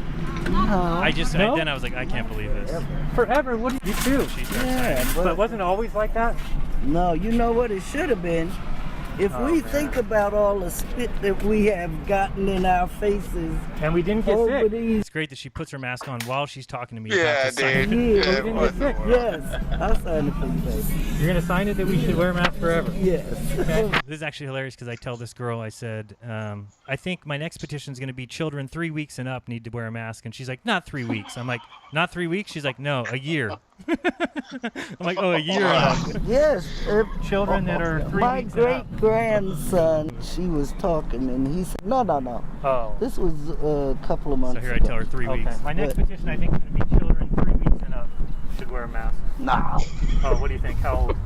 I think maybe a year. A year? A year up? Yes. A year up. And this lady comes by. She's going to sign too. Nope. Just a signature. It's a good thing this is a comedy show, Jaron. Yes. Otherwise, these people come along. So they we don't agree. get sick. She's like, yeah, okay, we'll sign. I couldn't believe it. So many people signing. God, they're so dumb. Sir, would you sign a petition that we should wear masks forever? This guy's great. He pulled a never. No? It's a joke. Thank you very much. But look at how many people have signed. I'm so sad at the world today. People just walk up and say, "Yeah." Would you sign a petition that we should wear masks forever? Yeah. Thank you. Yeah. That we should, we're divided if we don't wear masks, and we're together when we do. Just signature right here that we should live in fear. That we should live in fear of the virus. Forever. Thank you. It's crazy. No way. Would you sign a petition to wear masks forever? And this guy doesn't even have a mask on. Yeah, you think we need to wear them forever? Yeah. But you don't have one on right now, but we should wear them forever? Yeah. Okay. I just took it off because my... Oh, got you. Joe Biden says we should wear one, so I figured we should probably wear one forever. Yeah. You think so?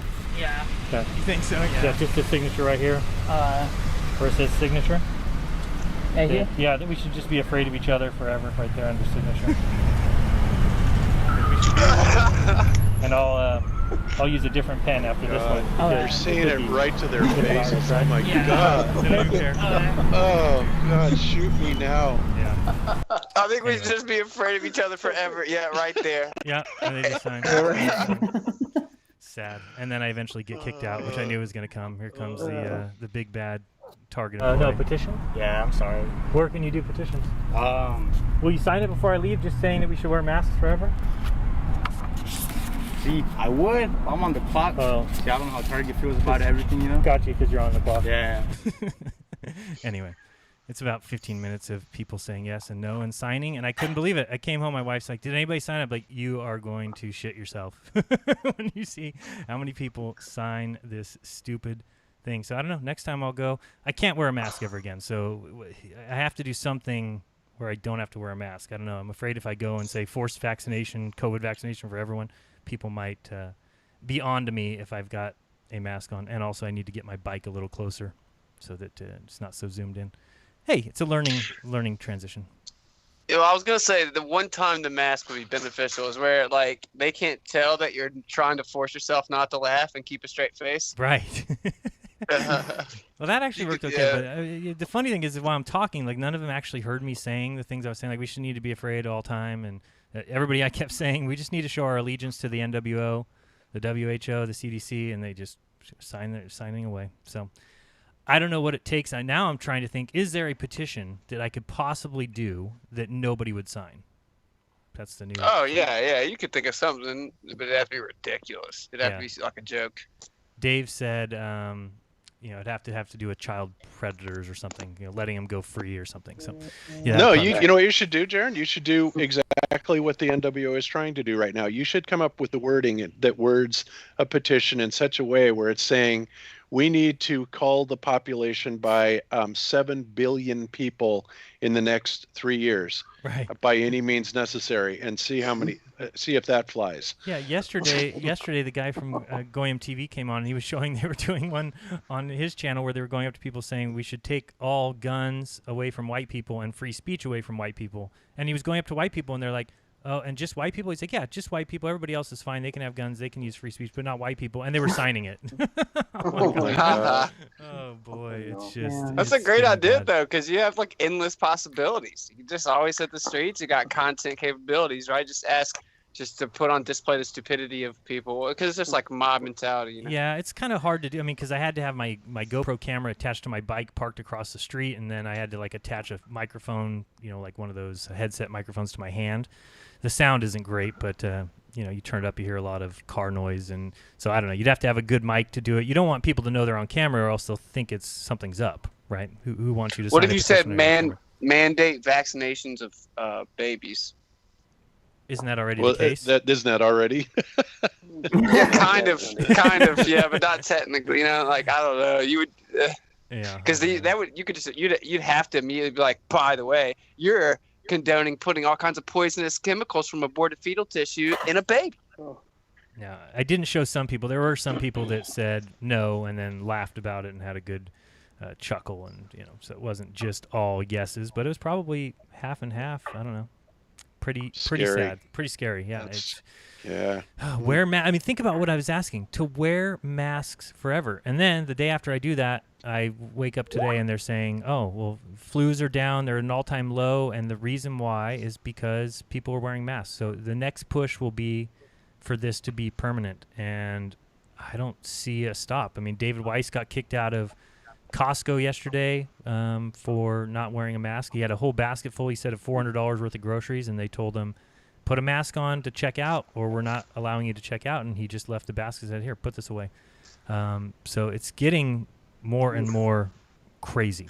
I don't know how else you'd describe it, but I don't know if people heard, and, it's a somber thing, a sad thing, but I don't know if you guys heard, we announced it on Raw, but, David Weiss's mom passed away on Monday, and she was in a rest home, and she hasn't seen any of her children, hasn't seen anybody since this year. So she basically died alone in a rest home. Why? Because of COVID. They wouldn't let anybody in to see her. She even broke her hip, had hip surgery. Nobody could see her in the hospital. David even flew down there and basically had to stand outside the hospital and talk to her on the phone. But, I mean, it's ridiculous what's going on. And believe me, it's not David's not the only one that's happened to. It's happening to a lot of people. That's evil, bro. It's evil. It's horrible. It's evil. So I feel like we have to really stand up now. People have to realize that, and I wish I could go back and tell some of these people that, but I mean, by wearing the mask and being okay with it now, it's just giving them the ability to continue doing this to people. And again, nobody will ever forget about COVID, this constant PTSD we talked about. Nobody will ever forget it because you can't go outside your house right now without being reminded of it constantly. And at least that's here in California. You said before the show, Austin, and I think I was in the restroom when I came back. Did you say you're seeing less and less masks in Tennessee? Yeah, way less. Oh, that's great. I mean, if you saw, there's nobody less outside this Target not wearing a mask. And if you went to any store here in California, there's nobody not wearing a mask. It's There's quite a few people not wearing masks in South Carolina either, which is refreshing to see. Nice. Yeah, it's like it's dropping off from my angle of perspective. It's yeah. Well, I was lower shocked percentage that they let anybody in a sporting event. That was shocking to me yesterday when somebody said, "Did you know there's fans at the game?" I'm like, what? They're not allowing fans in a stadium. It's big business. It talks. Which I mean, it makes so much sense why you would. I mean, think about where is it more possible to get sick in their world, in a restaurant or in a huge stadium where it's outdoors. In a Walmart where everybody's crammed in there and lined up, and that makes sense, and then not in a stadium, which is so stupid. Again, that's even if you believe their rhetoric about how diseases work and everything. It looks so stupid. It like ruins sports. The thing about sports is there are certain people that are super clutch, and when there's a lot of pressure, like they always step up, and that's just that's why they're so good. If you remove that aspect from it, it's super whack. Yeah. Absolutely. I did see an article today. Let me see if I can bring this up here. Now I need to bring it up. Lots of articles on Flat Earth coming out, of course. But I saw this one, not an article, but a video. This is another thing for you to cover, I'm sure. Rodrigo, you've been doing some great work covering this kind of nonsense. But this one just came out today. No, yesterday. On astronomy.com, Infinity and Beyond, the Flat Earth Conspiracy. I mean, this girl just lays it out for us. Ooh, drop that to me, Jaron, because that's one of the things I want to cover is some of these things that are coming out. How to battle flat earthers, stuff like that. I think those are great. That's the one I covered that both series. Well, we'll be covering actual rocket science. I've never not wanted to hear a girl talk more than this. Yeah, I would agree with you. You're like, oh no, where is this going? Bob will drop you this link right now in the chat. Here we go. We'll Look at the background. All right, go ahead. Of course, yes. Stop me whenever you want. Just speak up whenever you want. But yes, to start off, look at the background. Again, yes, if this is what they think we believe, it is the most ridiculous thing ever. And her first comment is the one that just gets me again. It's so hilarious that they all believe in this thing, that any kind of disk planet like this would become a sphere because of its own gravity. It's like, we don't believe in your heliocentric gravitational nonsense. Each episode will take a brief dive into a different cosmic topic, covering it from the basics to the latest research. My name is Abigail Bollenbach, and today I'll be talking about the flat Earth. Also, does she not know how to do a widescreen video? What the hell is this? What year is this? Anyway. Let's go back. It's like back in TV days or something. She's violating Helping Crow's you Law of HD. understand why Earth is not flat.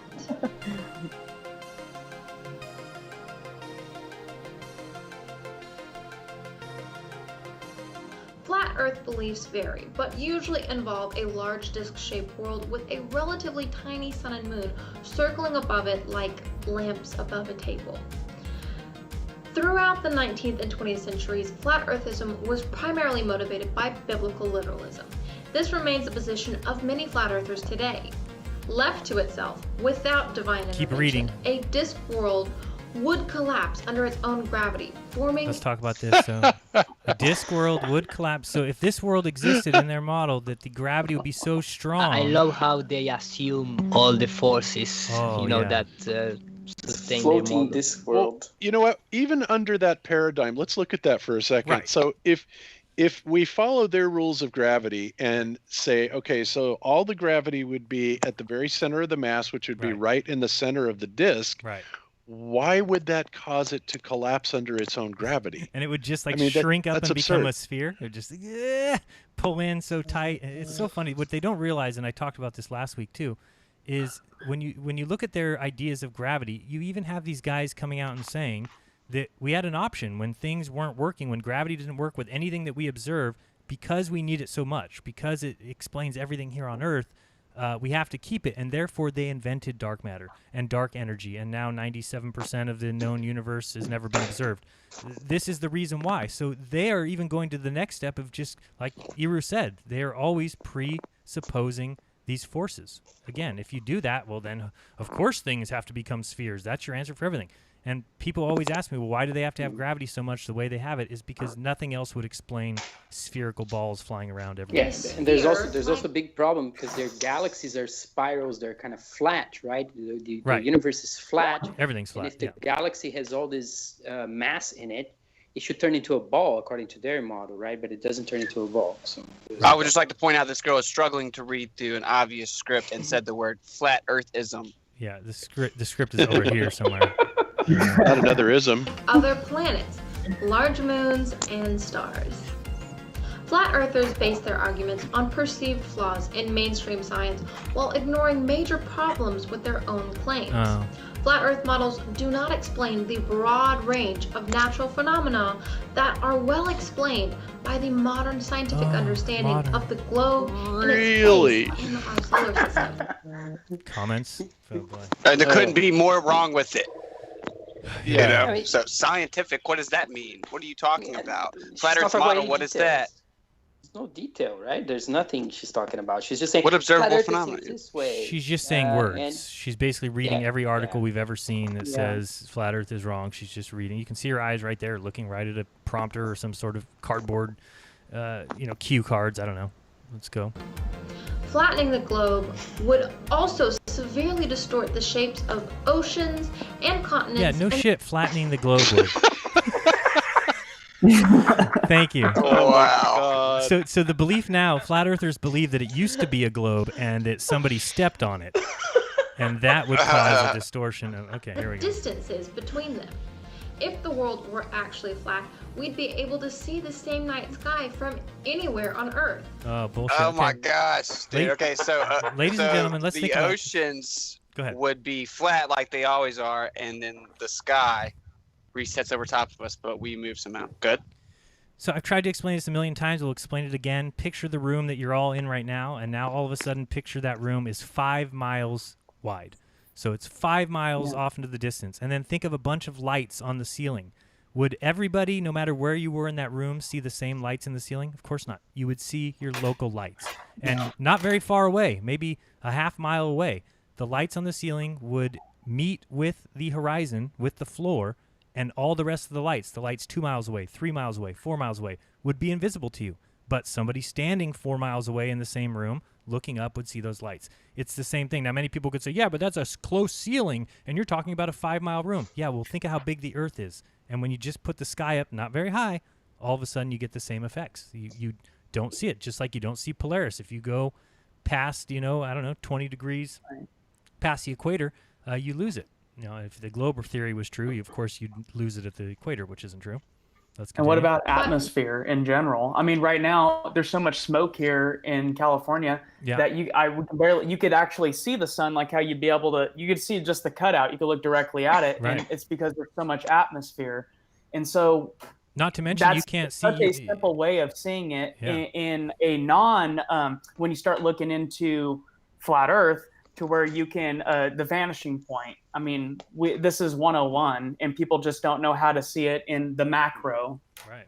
And your personal view frame, and we've talked about it before, like describing a foggy train station, and if you're reading your little train schedule, you can only see you. You wouldn't even be able to see other people around you, but they can read their own train schedule. It's the same thing right now in California, where if you look around, my sight is now so limited as far as the circle of view around me, my personal atmospheric dome. I used to be able to see the mountains to the east. I used to be able to see extremely far distances. Now it's like I'm in a little circle. Now, again, if somebody told me we lived on an extremely small ball, that would look like it to me. Oh, look, I look in that direction, and the world just ends, and it must go over a cliff there, and it must be curvature. Of course, there's not. It's just the way the atmosphere plays, and on a large scale, it works the same. Even if you don't have smoke, you can only see so far. That's why you'll never see, I don't know, the Himalayas from Chicago.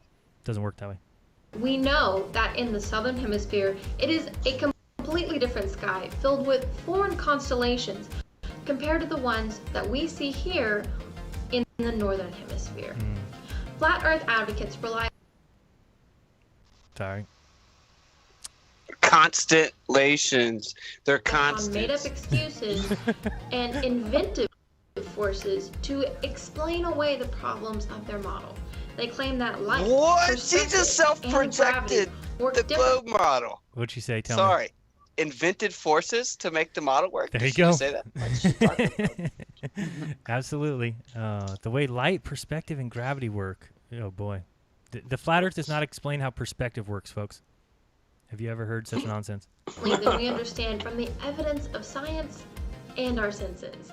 Many Oh, our senses. The evidence of our senses. Everybody, you feel like you're spinning. I feel like I'm flying 1.7 million miles per hour right now, gyrating upside down, just whirling around some galaxy and going around the sun. Our senses certainly tell us that the sun is 867,000 miles wide.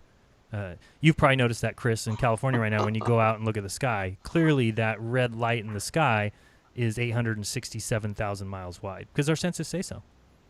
claim yeah, that gravity I agree. does not Yeah. exist at all.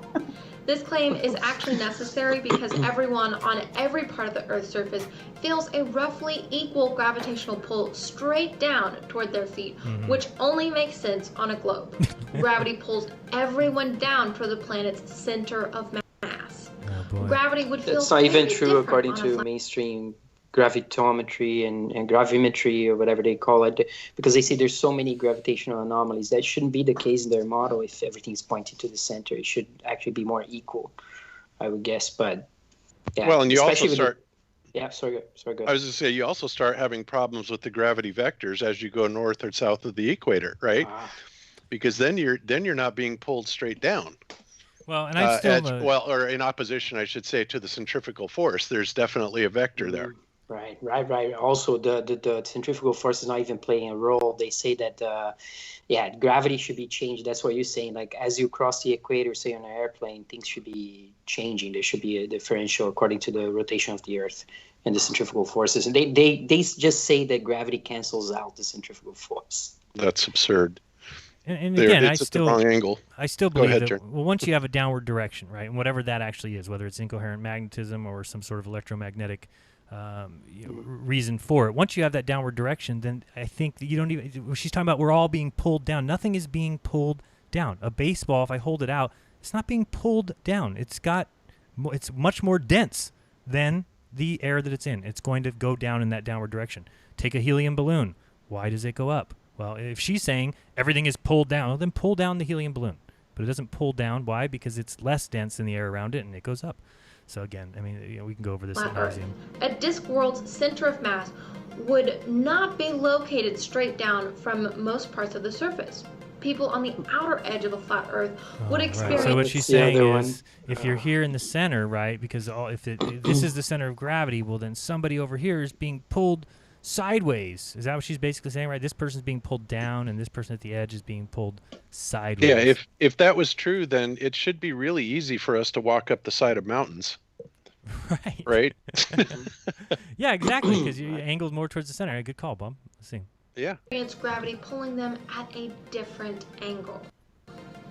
The globe has thank you for clearly showing been us. understood for Also, thousands of years. Isn't it true that in magnetism with magnets, and also with incoherent, of course, magnetism, it only attracts, like it doesn't have the pole, but with magnetism, you don't have the center attracting anything, right? What is it that's doing the attraction, Bob? Like, is it the field, right? It's not a center of mass that does it in a magnet, right?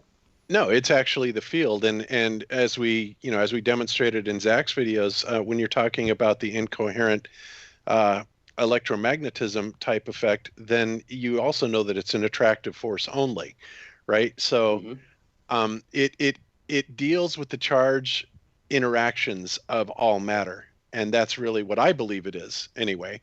So but who knows? Whatever, we know things go down, and we know down is an absolute direction. It is not relative, contrary to some people's claims. Down is absolute, up is absolute. Unless you're on a ball Earth, then things change. But on a flat Earth, up is up, down is down, and down is always towards Earth. Let's continue, and sadly, we're only 2 minutes and 49 seconds into this. I don't know how that's possible, but it seems like she's been talking forever. This was one of the first cosmic facts to be worked out correctly by ancient people because evidence of a spherical Earth is visible to the naked eye. What? Sailors. That's a lie. Oh boy. Noticed that the sails of approaching ships appeared before the hulls of the ships became visible because the surface of Earth is slightly curved, like the surface of an enormous ball. By the time of the philosopher Socrates and his student Plato, many Greeks understood that Earth could only be a sphere. Later on, Plato's student Aristotle offered further evidence to support his own conclusions that Earth must be spherical. There was the evidence from lunar eclipses. When the moon passes through the shadow of Earth, that shadow is always the circular shadow. I mean, look at that curve, and again, take any example that you want. Show what a shadow looks like on a ball. It'll never look like that. It elongates. It becomes like oblong. And Iru's shown that you can do different. I mean, it's just a non sequitur to make up something, basically, and say, oh, no, this is proof of it, when you can show clearly that you can take an orange and you can use a flat edge. And we're not saying the Earth is a flat edge. What we're saying is this claim is a lie. Yeah, it presupposes that's a shadow, physical obstruction of a spherical Earth. Right. Stupid. Let's go on. Shadow of a sphere. An ancient scholar named Eratosthenes, the head of the famous library of Alexandria in Egypt, even correctly approximated the circumference of Earth using experimental measurements of shadows in 2 cities and some rudimentary geometry. The debate about the shape of Earth has literally been settled for over 2,000 years. The evidence. I mean, the idea is just ridiculous. Again, this whole story that they're telling you that in 240 BC, this guy figured out the circumference of the Earth, and yet nobody got on a boat and said, let's go west, let's go sail, let's go see what happens. Not until 1,700 years later that Columbus decided to go that way. And even if you believe that nonsense story, which you shouldn't at all, but even the thought that they would know the circumference, and then if they knew the circumference, what was Columbus doing getting here and thinking he was in India? They had no clue what they were doing. I mean, come on, it's ridiculous. For a spherical Earth is overwhelming. Most obviously, there are many thousands of images and videos of Earth from space, including a continually changing live stream view of the globe from the International Space Station. Not to mention all of the astronauts who have personally seen Earth from orbit. Flat Earthers claim that all images of the globe are fraudulent inventions, and all testimony from astronauts is false. It is unreasonable to dismiss all the evidence from the entire history of space exploration. Believing that Earth is flat requires not only a worldwide conspiracy to fake decades. She doesn't even know she believes the Nazi story that the Nazis took over NASA, right? That's the main point. Like, why doesn't she mention that exploration? She doesn't understand anything, bro. No, I know, but I'm just saying it's crazy that people would pay attention. Does it have a lot of views? I didn't even check. No. But it's on a channel, Astronomy Magazine. So I thought I saw it in an Right. article. In fact, the No, article that I went many- to, I didn't even know it was on YouTube. I thought that the video was just in that article. From my phone, it didn't show it was a YouTube video. branches of science and the evidence. It requires invention of new forces and laws of nature without evidence. Oh yeah. Despite the rising prominence of flat Earth ideas, there has never been any scientific evidence to help back up the claim. Never. Advocates simply assume the obvious truth of a flat Earth on the basis of religious faith, intuition, or humor, and then invent. Everybody knows that Humor. I base it all on. Wow. I base it all on religious faith. Anybody who's watched my channel knows that. Bob, you know that's true. It's all based on my religious faith. a reality The thing is, to match. oh good. Go ahead, Although Chris. I was just going to say the thing is with every deception, it all comes from consent through your just consent is what it comes down to. And all they got to do is essentially throw 1,000 fastballs in 10 seconds, and we can't keep up. And eventually, if things are too potent, they just add water. They just dilute it down. They surround it with a ton of bullshit that you have to swim through. And it takes a lot of calories, a lot of effort to really deprogram what people think is solid. You know, there's people that have had, you know, their whole life of just a lie, you know, whether it's their career, simple things, just conversations that they've had. It's too much to own up to face yourself. And it starts so young. I mean, so far, it's hard to find anything for my baby that's coming that's not space related, right? Planets and stars and moons and, you know, jammies that have that on them. And then, you know, a little mobile that goes above the crib. It's got to be the planets. And it's just so constant. I mean, people have no chance. We talk about the indoctrination from schooling, but it starts way before schooling. And, I mean, don't watch Sesame Street and you remember that, you know, Earth ball. You know. Right. Yep. Oh, boy. Surprisingly frustrating, the flat earthers theory does nothing to change the simple fact, definitively proven for centuries, we live on the surface of a globe. To successfully progress human knowledge, we must continue marching onwards with science and accepting what it tells us about our surrounding world, because the universe sure isn't going to slow down for us to catch up. Remember, there is no limit, except reality. When you're watching... Oh, even the wink in there? Did you see that? All right. There is. Reality. When you're watching Infinity and Beyond. Oh, boy. To infinity and beyond. I'm surprised she wasn't drolling. That was the dumbest thing I've ever seen, dude. Who wrote that for her? They wrote the opposite She of says she everything. wrote it. It's saying she wrote it. I might have to watch some of these other ones. Now she's going to describe the Big Bang. She does exoplanets. Let's see that. Oh, man. I can't wait to see Well, some wait, of these. real fast. I mean, you're making claims about the natural world, natural science. You got no experiments to show the possibility of any of the globe or its claims. She doesn't have any idea what she's talking about, right? She didn't talk about anything. She didn't talk That about was anything. wild. How the she's moon living the most formed. unnatural. People dump so many chemicals into their body as well as on their face. Like cosmetics is by far one of the most poisonous things that you can do. Your skin is the biggest organ.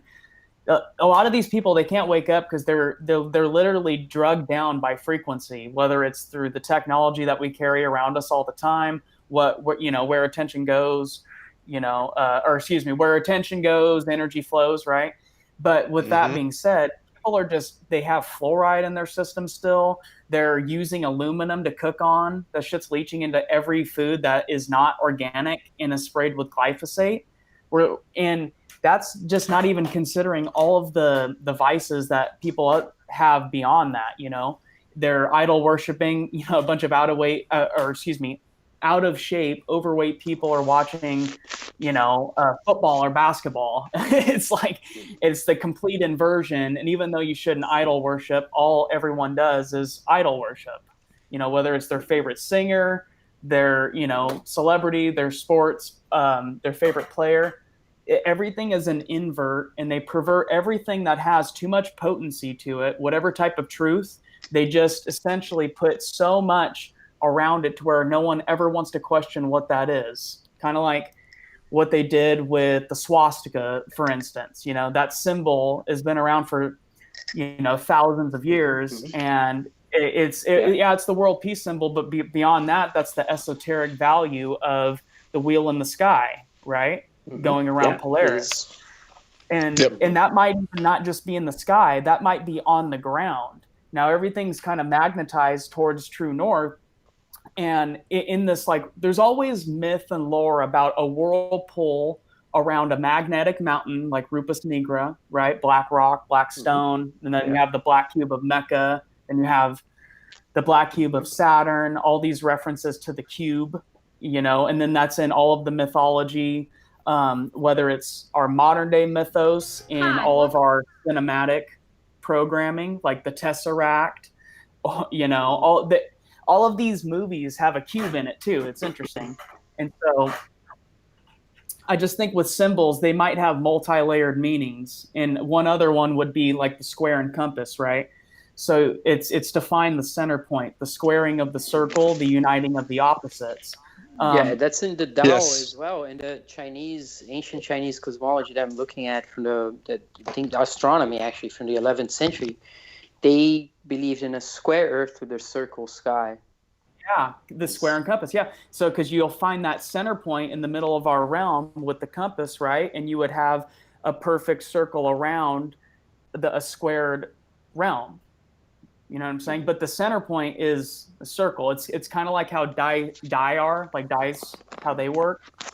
And it's the reference that for whatever reason, there's always the squaring of the circle, and they encode it with 7, right? Like a die has 6 sides on it. The middle point is 7, and whatever top and bottom, whatever is showing on top and on the bottom is going to add up to 7.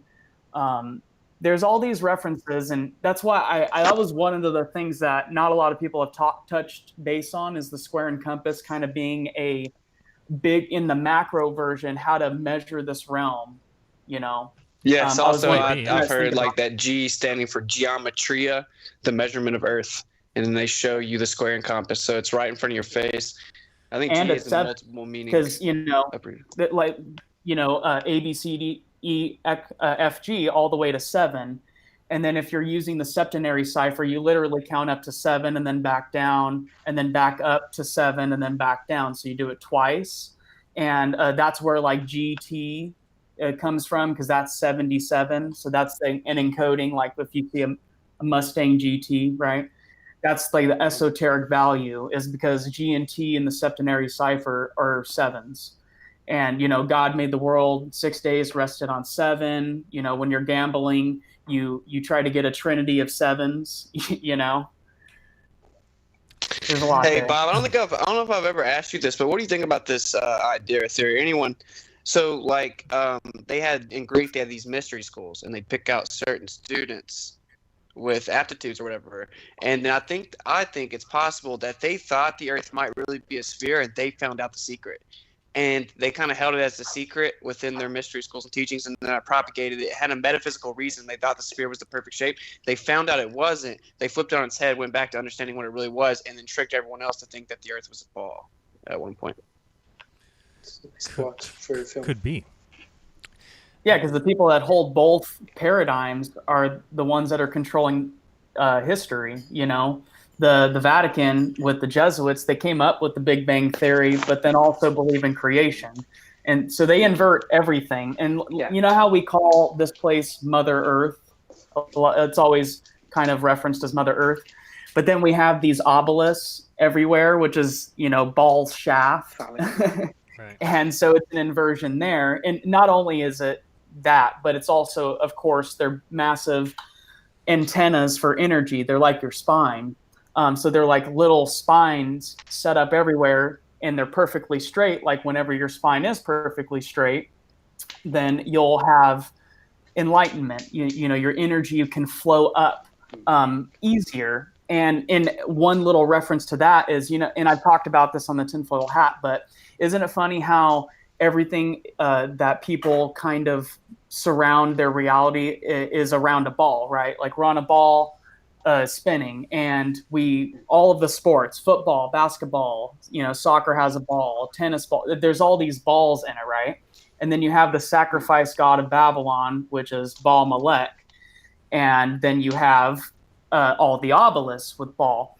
But not only that, we ring in the new year every year with the Baal drop, and you're literally watching Baal, which is they depict it as this light, this glowing orb of energy, which would be considered like the Kundalini spirit through yogini practices, and it's you're watching the ball drop. So it's at your top chakra, your crown, right? Your crown, your corona. It's at the top, which where you would feel samadhi, which would be absolute oneness with God or the almighty unknown, right? And you're actually watching it descend all the way down the spine, and it's just an orb, a glowing light spinning all the way down into its bottom chakra, which is the lowest level energy that you can get. And that's why sex is heavily programmed into our reality, because that's the easiest accessible form of energy to tap into. And people are out drinking and they're eating shitty food during this, which is lowering their vibration even lower. And this is how we ring in the new year. We're watching a ball ritual. Chris, do you have a channel? And if not, why not? So I have my own podcast. It's on my website. I've been following a lot of researchers for many years, and they've been shadow banned and scrubbed from YouTube and all this stuff. So I thought I'd avoid it that way. But I do have a YouTube channel. It's just Chris Wayne. You could find me, and I have like freaking 18 subscribers. I have 2 small videos it's just me talking about going to the website and checking out the podcast. And what's the website? Oh, my website is awakenedoptimalhealth.com. And then you'd go to the conduit, which will take you to the podcast. And the podcast is called Third Eye Live. And it's awakenedoptimalhealth.com? Yeah. Yes. Got you. All right. Yeah, I think you should do more work.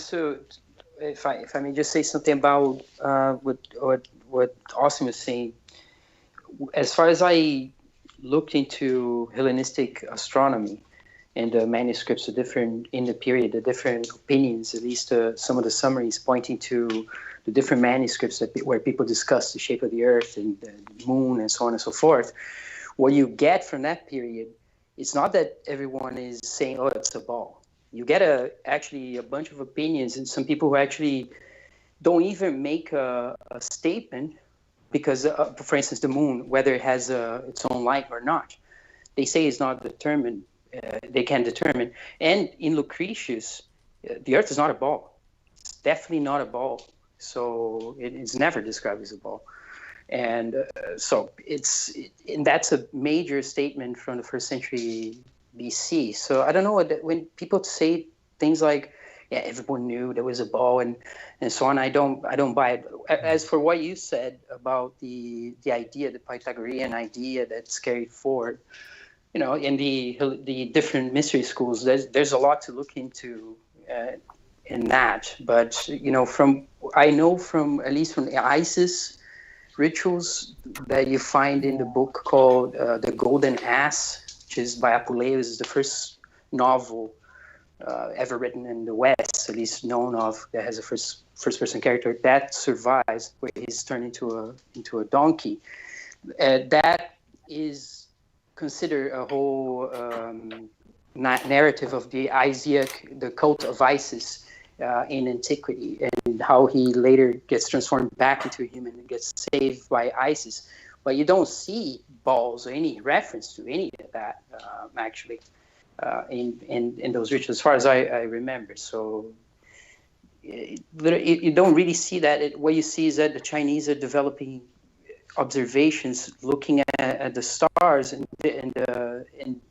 basically saying there's a dome, saying nothing that goes that fits what that's in the 11th, 12th century. Is not back in 2,000 years ago. So they developed in a completely different direction, their arts. And they were navigators, right? They were out in the sea, they were doing all these things. So they were looking at the sky, they believed it was not a ball. And everything worked fine. So lots of bullshit we get. And that's yeah, of right. course. And the Greeks are touted.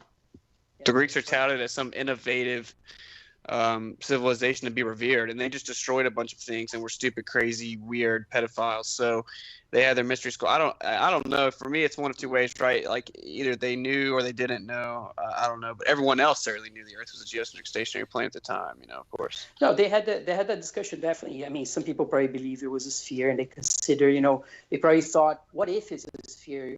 How it would be like? They would have questions like this, but I don't think, from what I see, people were so into undoing each other's arguments in that period. They were eager to get into a system that someone came up with and to turn it around and say, no, this is wrong, this is wrong, this is wrong. They were doing this all the time. Nobody really agreed, and they have different schools of thought or different ways of saying, like the Stoics and the Epicureans and so on. They kind of come up. They don't really fall in the same bag about things. Well, and the thing is, they take things that actually happen, but they invert it. So small things that would happen over a small period of time, or a very quick period of time, they make it a macro, and then they blow it up and they build it as a worldview. So they say that this is the Big Bang. The Big Bang happened, and this is what we're in. But really, right, you specifically are the Big Bang. Do you get what I'm trying to say? You literally exploded. It's a spell. And you're it's flying a spell, right? towards, a black hole, if you want to say, into darkness where you're born. Just like the archetype of every superhero movie or Star Wars or whatever, where you have to go into the cave and then come out reborn again, right? They steal everything. So they just go ahead. I was just saying they steal everything. It's always the case. They just invert everything, and so with everything that should be a macro in a bigger picture, they make it micro, right? They dilute it down to where you can't even see the truth within it. So essentially, they'll just take some sort of truth and they just surround it and put it into another paradigm to where it's hard to comprehend. And so you just have to, appeal to authority every single time. Mm-hmm. Yeah. What's funny about that, Chris, is they're doing that with the COVID test, right? They amplify these certain genetic. Bobby there? Is Bob there? I know where he's going with it, though. Did I drop out? Yeah, you were certain genetic. Go ahead, start over, Bob. Okay. You know how they're going with the genetic test, for COVID, and they're looking for something, but they keep amplifying it over and over and over so much so that, basically it comes out and it's overwhelming. It's kind of analogous to what you were just saying. That's the thought that crossed my mind. Right. 100%, because coronavirus is within us already. It's just a bacteria. It's an exosome, or however you want to break it down. Right. Whatever terminology you want to do it, it's already within us. And so they can just say, oh, yeah, we're going to pinpoint this. And then, pinpoint it and say, no one can deny that they don't have COVID because they do. They pull the trigger on how many times they want to say someone does have COVID in the statistics, and it's all math magic. Yeah, and for one other thing, the exact is reason 1968 was a massive ritual year for 1,000 different reasons, and I already talked about 1968 a little bit. But another thing is that coronavirus was deemed a medical term in 1968. Same year of all the stuff with 9/11 and Stanley Kubrick, and it's all tied into the same ritual. And do you know about the revolution they had in 1968 in France as well? There's been books written about that as well. There's a huge kind of social uprising in France. 68. And the same thing with these flu numbers that they say are at an all-time low. Yeah, it's because you're calling all the flus something else. It's just because you amplified the so-called virus, and so now you're able to say that all these people have the coronavirus when they really just have flu. So it's just how you redirect numbers. Just look into Bill Gates, right? How to lie with statistics. It's all right there in front of you. Hey, something I know we like sometimes throw some crap around. This is just something I was thinking about. Maybe I don't know if you guys have ever considered it, but if you look at dreams, right? When we dream, isn't it weird that something in your brain, the part that turns off, is the reality check, right? So when you dream, you might be in a house that's not yours, but for some reason, the dream allows you to believe that house is truly yours. For some reason, the reality filter of your brain turns off when you dream. You might be married to somebody else, or you might be, with one sibling and not the other, but not realize that the other's not there, or you know what I'm saying? That there's always something, right? So it's very crazy that you would think, because they tell us that our brains are constantly checking things with reality. That's why you have optical illusions. That's why you have all these kind of tricks on you, is because your brain is constantly trying to fill in spaces and trying to make sure that reality checks out. So it's weird that don't you think it'd be easy for them to figure out what that is in your brain during dreams that is turned off, and then turn that off in people like Buzz Aldrin, these kind of guys, to where they can't turn off. They don't understand that if they go through with the story, hey, you went to the moon, to them there is no part of their brain that turns that off or tells them, hey, this isn't reality. It's just weird That's to me. all where MK Ultra comes in. Yeah, exactly. And that's there's what they figured forms out. of MK Ultra. It doesn't always have to be that the CIA did it in the 60s with Operation Climax and all this stuff. There's so many ways. We do our own MK Ultra to us all the time. We believe bullshit narratives. We dig our heels in, even though we never look up anything and we don't know shit about it. But then we have trauma beyond that. That could be from childhood or a car wreck. People get molested when they're young. And then you have epigenetic memory that you carry on, because it's not like it's such a crazy idea that you don't have your genetic lineage that might pass. It passes through blood in your genetics, right? So how would it not pass through consciousness? Right. And how does the internet even work anyways? If you think about what thoughts are and what consciousness is, it's not like, not everything is created within. Things are kind of coming in and flowing out like ether. And so whenever you get in a flow state, things start rolling. Like me speaking right now, I don't remember every single thing to a T before I talk. I go on something and I'm like, oh, that's a perfect connection. I'll go there. And where are these thoughts coming from? So what if the internet, because how the hell did they harness and send information like this anyways? What if all they tapped into is how we tap into thoughts and consciousness anyways? They just put it into an accessible organizer, which we call laptops or phones or the internet, and it's just all based off of algorithms, like how energy flows in this realm, kind of like a motherboard or something, right? What were you saying, Bob? Go ahead. What was I saying? You were going to comment on the dream thing, I think. I was going to ask you, when you said, don't you think it would be easy for them to figure out, what the differences were? And, I was going to ask you, do you mean that under the current paradigm, or do you mean the elites who actually know the greater truths behind things? Because they're never going to figure out anything under the current paradigms, where science rejects the idea. Science's notion right now is that everything is mechanically happening inside of the brain, whereas I personally believe, and I think there's a huge amount of evidence that thought, there is some sort of like an akashic record that thought and ideas and information comes to us externally, from outside the body. And until you acknowledge that, you're never going to figure anything out. No, I agree with that. Fumbling around in a box. But what I'm saying is, there is something that I think we all have to admit, it must be turned off when you sleep. Because it's only during that time. It's only during that time where there's some part of your brain that must be turned off, because it's the reality filter. Your dreams allow you to go through. But nothing turned off. What do you mean? How would your brain allow you to live in a place that is not where you live, or to have an event happen that couldn't possibly happen in reality? Your brain allows those things to happen during dream state. So what I'm saying is, but not only in dream state, because if right now, if you start thinking in a hot woman that never exists in reality, you're gonna have an erection.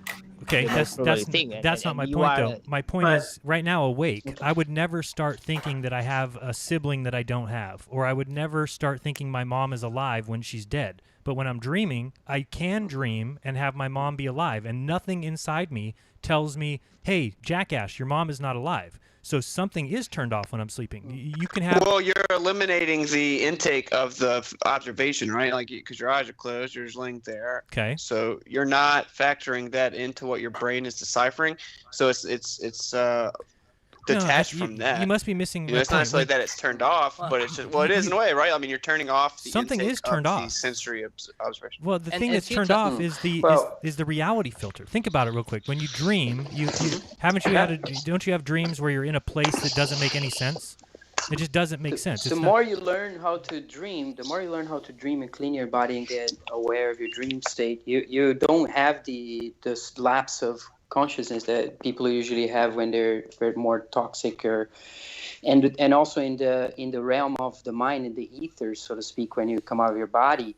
The things that are in your mind, they're real. They take shape. So so you can deceive yourself there. Now, one thing. Okay, so that's what I'm saying. So if you're deceiving if you're deceiving yourself, which is I don't know why your brain would think that that's a good idea because your brain never does that otherwise. Because you cure trauma. So say if you're very greedy and all you think about is money all the time and how much money you want to take, and if you have plans to do harm to other people, and you continually think that way in your dream state, when you come out, you will continue this activity. You just continue being who you are. So you haven't learned to clean off those things. You haven't learned to lose, for instance, jealousy, greed, hate, all these feelings that will cut off your connection from this other realm. But that's totally. I mean, it's totally not what I'm saying. I'm totally saying. No, I know. Haven't you had dreams? Maybe I'm living in my own world. I have dreams still that I work back at CVS. I'm a store manager. I've got schedules to do. Yeah. I'm very busy. Right. So that my brain, for whatever reason, is allowing me to think that it's possible that I work at CVS, where in reality, there's no part of my waking moments that would ever allow me to, for any second, to think that I still work at a place I no longer work at. So something, when I'm dreaming, is shut off in my brain. But maybe there's a logical motivation of the mind that you tap into that we can't consciously break down. I think dream state in general, when you look into dream time, there's a lot of references to dreams, even in Masonic literature, and how they represent it is that it's just all based with DMT, and that's why even the Christmas tree and the coniferous and how it's all tied into acacia, which could be tied to the Akashic records, and that might be how things get transferred from salt. In the gland, right, that you're talking about. Right, your pineal gland. And let me ask all of you this: where do you depict yourself in your body? Like, in your body, where do you think you're at? I feel like I'm in my head. Right, where? The center, maybe head and heart. Yeah, I don't even think I would say brain, but more. I kind of believe what Bob's saying too. I mean, I almost feel like it comes from outside of me. True, but if you were to think, one thing whenever you're thinking hard, what do you do with your fist? Whenever you're thinking. Where do you put it? Show me on the screen real quick, Jaren. Oh, sorry. Hold on. Let me bring it up. No, you're good. Okay, go ahead. You're on. What I'm getting at is whenever you're frustrated, and I think it's lagging, so I can't see myself. But whenever you're frustrated, you would usually put your hand right in between the middle of your forehead, right here, right exactly where the pineal gland is.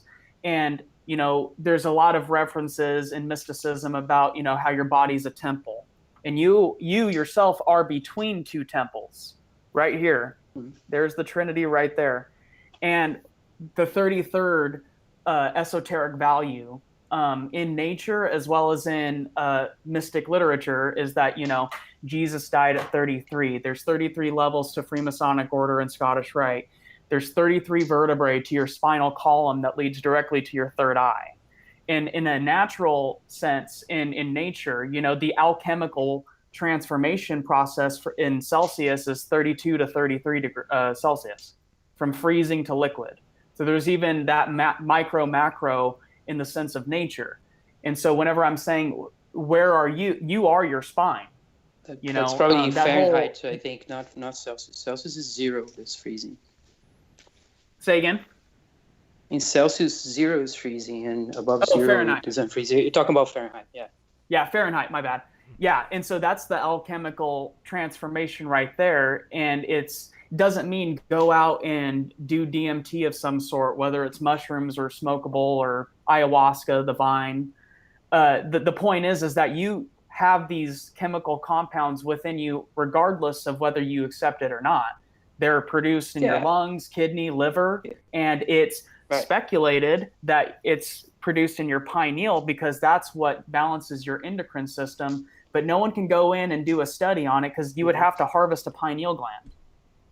You know what I'm saying? Well, the thing is, like, we know for sure that in a lot of indigenous cultures, the dreaming is a very important thing, and it's essential part of the religion.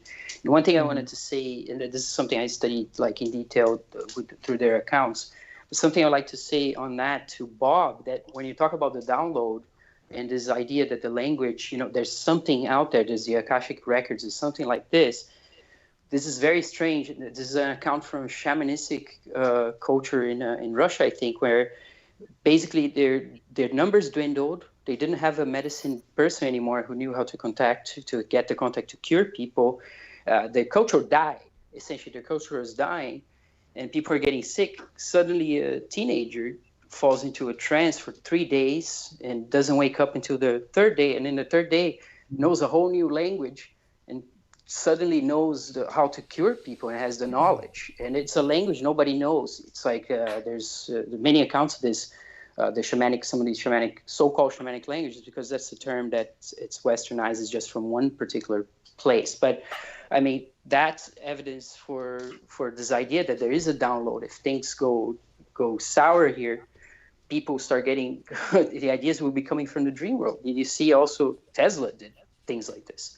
Right, as you know. Also, for example, Dr. Hammer, he talks about that the guy behind the New Germanic medicine.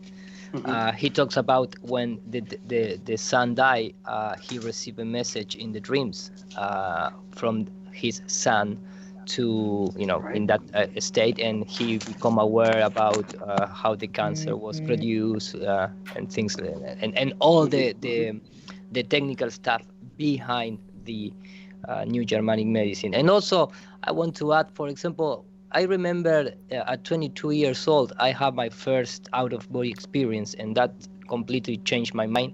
I was, floating in my house I'm started in my bedroom. Of course, I felt like I, fall from the bed, but without any type of impact on the floor. I with no sound, everything was super shiny, super crisp, and I'm start crumble in the not crumble, but like when reptar, when break away.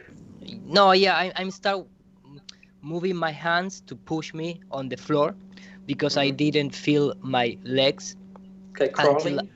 Crawling, that thing, crawling to my door, the door of my bedroom, and I passed through the door. The door was closed, but I passed through like it was something transparent. And after that, I start floating, and I cross all my house. I see my mother, things that when I wake up, I gonna make short the story, but when I wake up, everything was like I saw in that state. Yeah, and from that starting point, that changed my complete life, because when I wake up, when I was young, I have a few dreams, that dreams that really make me think different, but never realistic dreams. It's more then I start study the dream states, and I gonna try to explain with my English, but you have like the first type of many times when you're trying to sleep and you push the leg and you feel like you are falling, but you don't even move from the bed. I don't know if you have that feeling. Right. Yeah. Well, I gonna tell the story what I read. I cannot confirm that scientifically that is true, but you have the 4 state of dreaming. The first one is the intellectual dream, which is the one we are, push the leg out and you feel you fall, and that feeling is true because anytime that you start dreaming, you go out of your body. It doesn't matter if you are aware of that or not. you go out and you recharge in that state. That is, something that is amazing about dreaming is that you feel tired. Nobody can show you that type of energy. You cannot show the tiredness energy in the universe, but you feel tired, and you go to sleep, and when you wake up, you sleep only 50 minutes, and you feel like you are overcharged. Something that it doesn't have any sense in terms of the where you get the energy to recover. It's almost like you're reborn again, right? Exactly.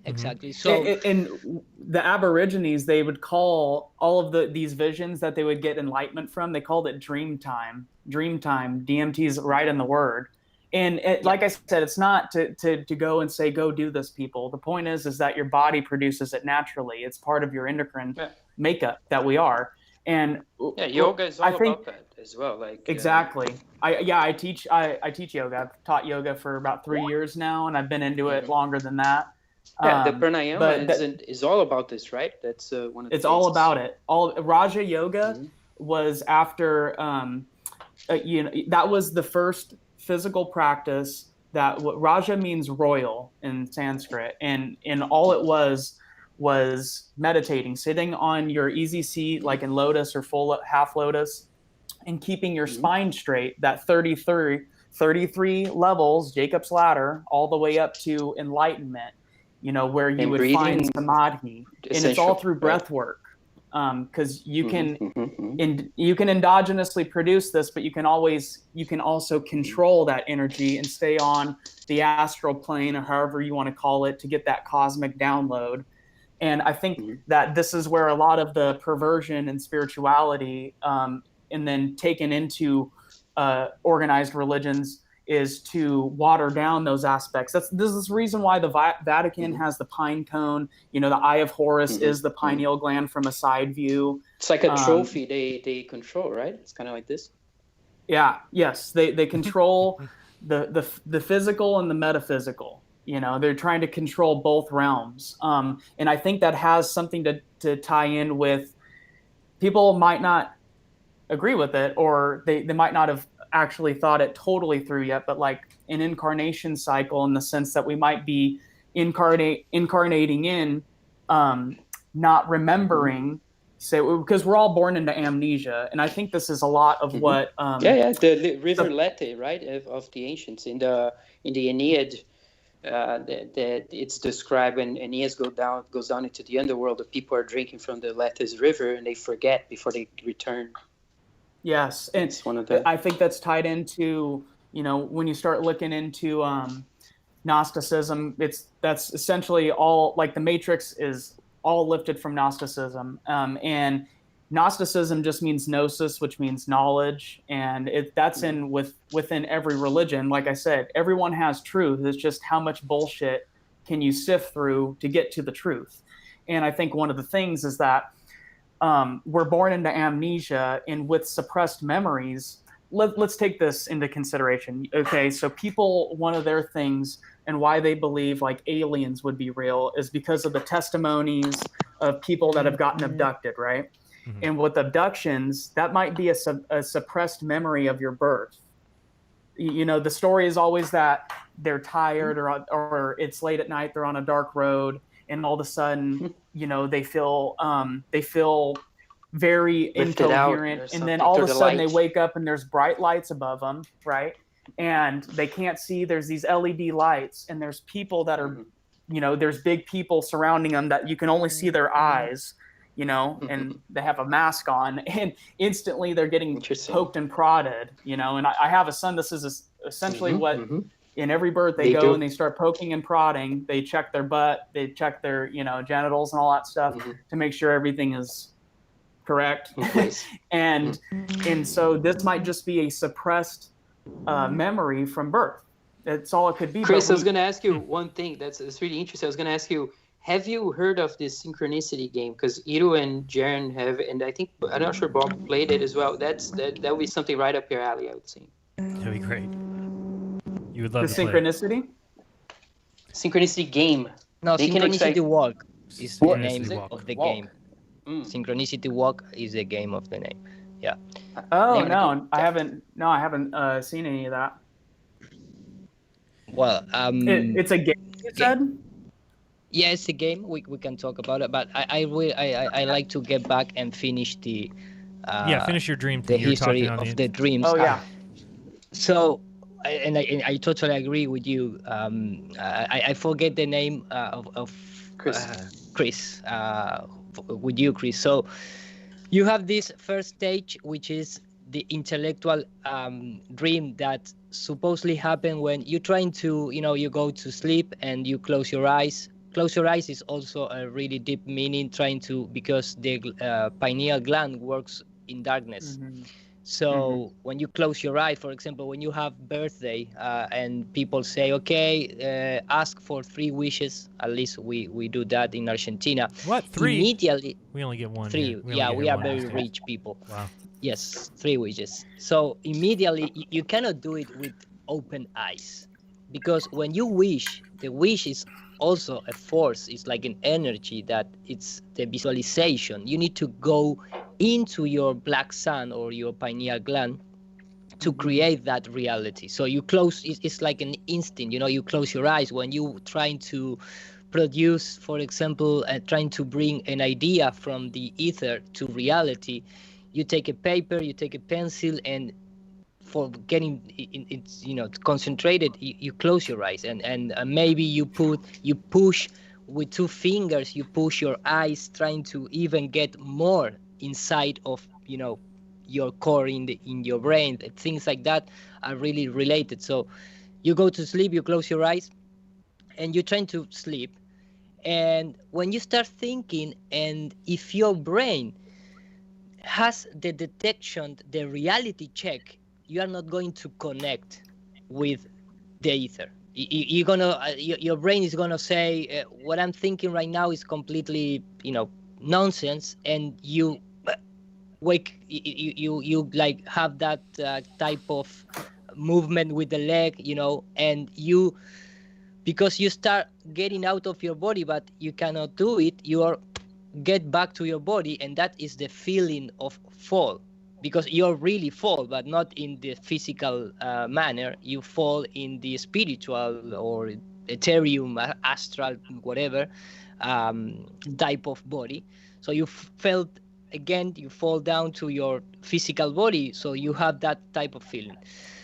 The intellectual dreams is the dream when you are not able to really start dreaming. When you start dreaming, the majority of the time you have an emotional dreams, which is a kind of process for the brain and the heart to reorder emotions in real life. For example, if you have a fight with your father, you can dream something like you are in the middle of whatever. For example, in a party, you are in the room, in the house of a friend, be in a party, and you suddenly turn the head and you see a super giant tree in the middle of the living room, and someone go and push the tree and the tree breaks.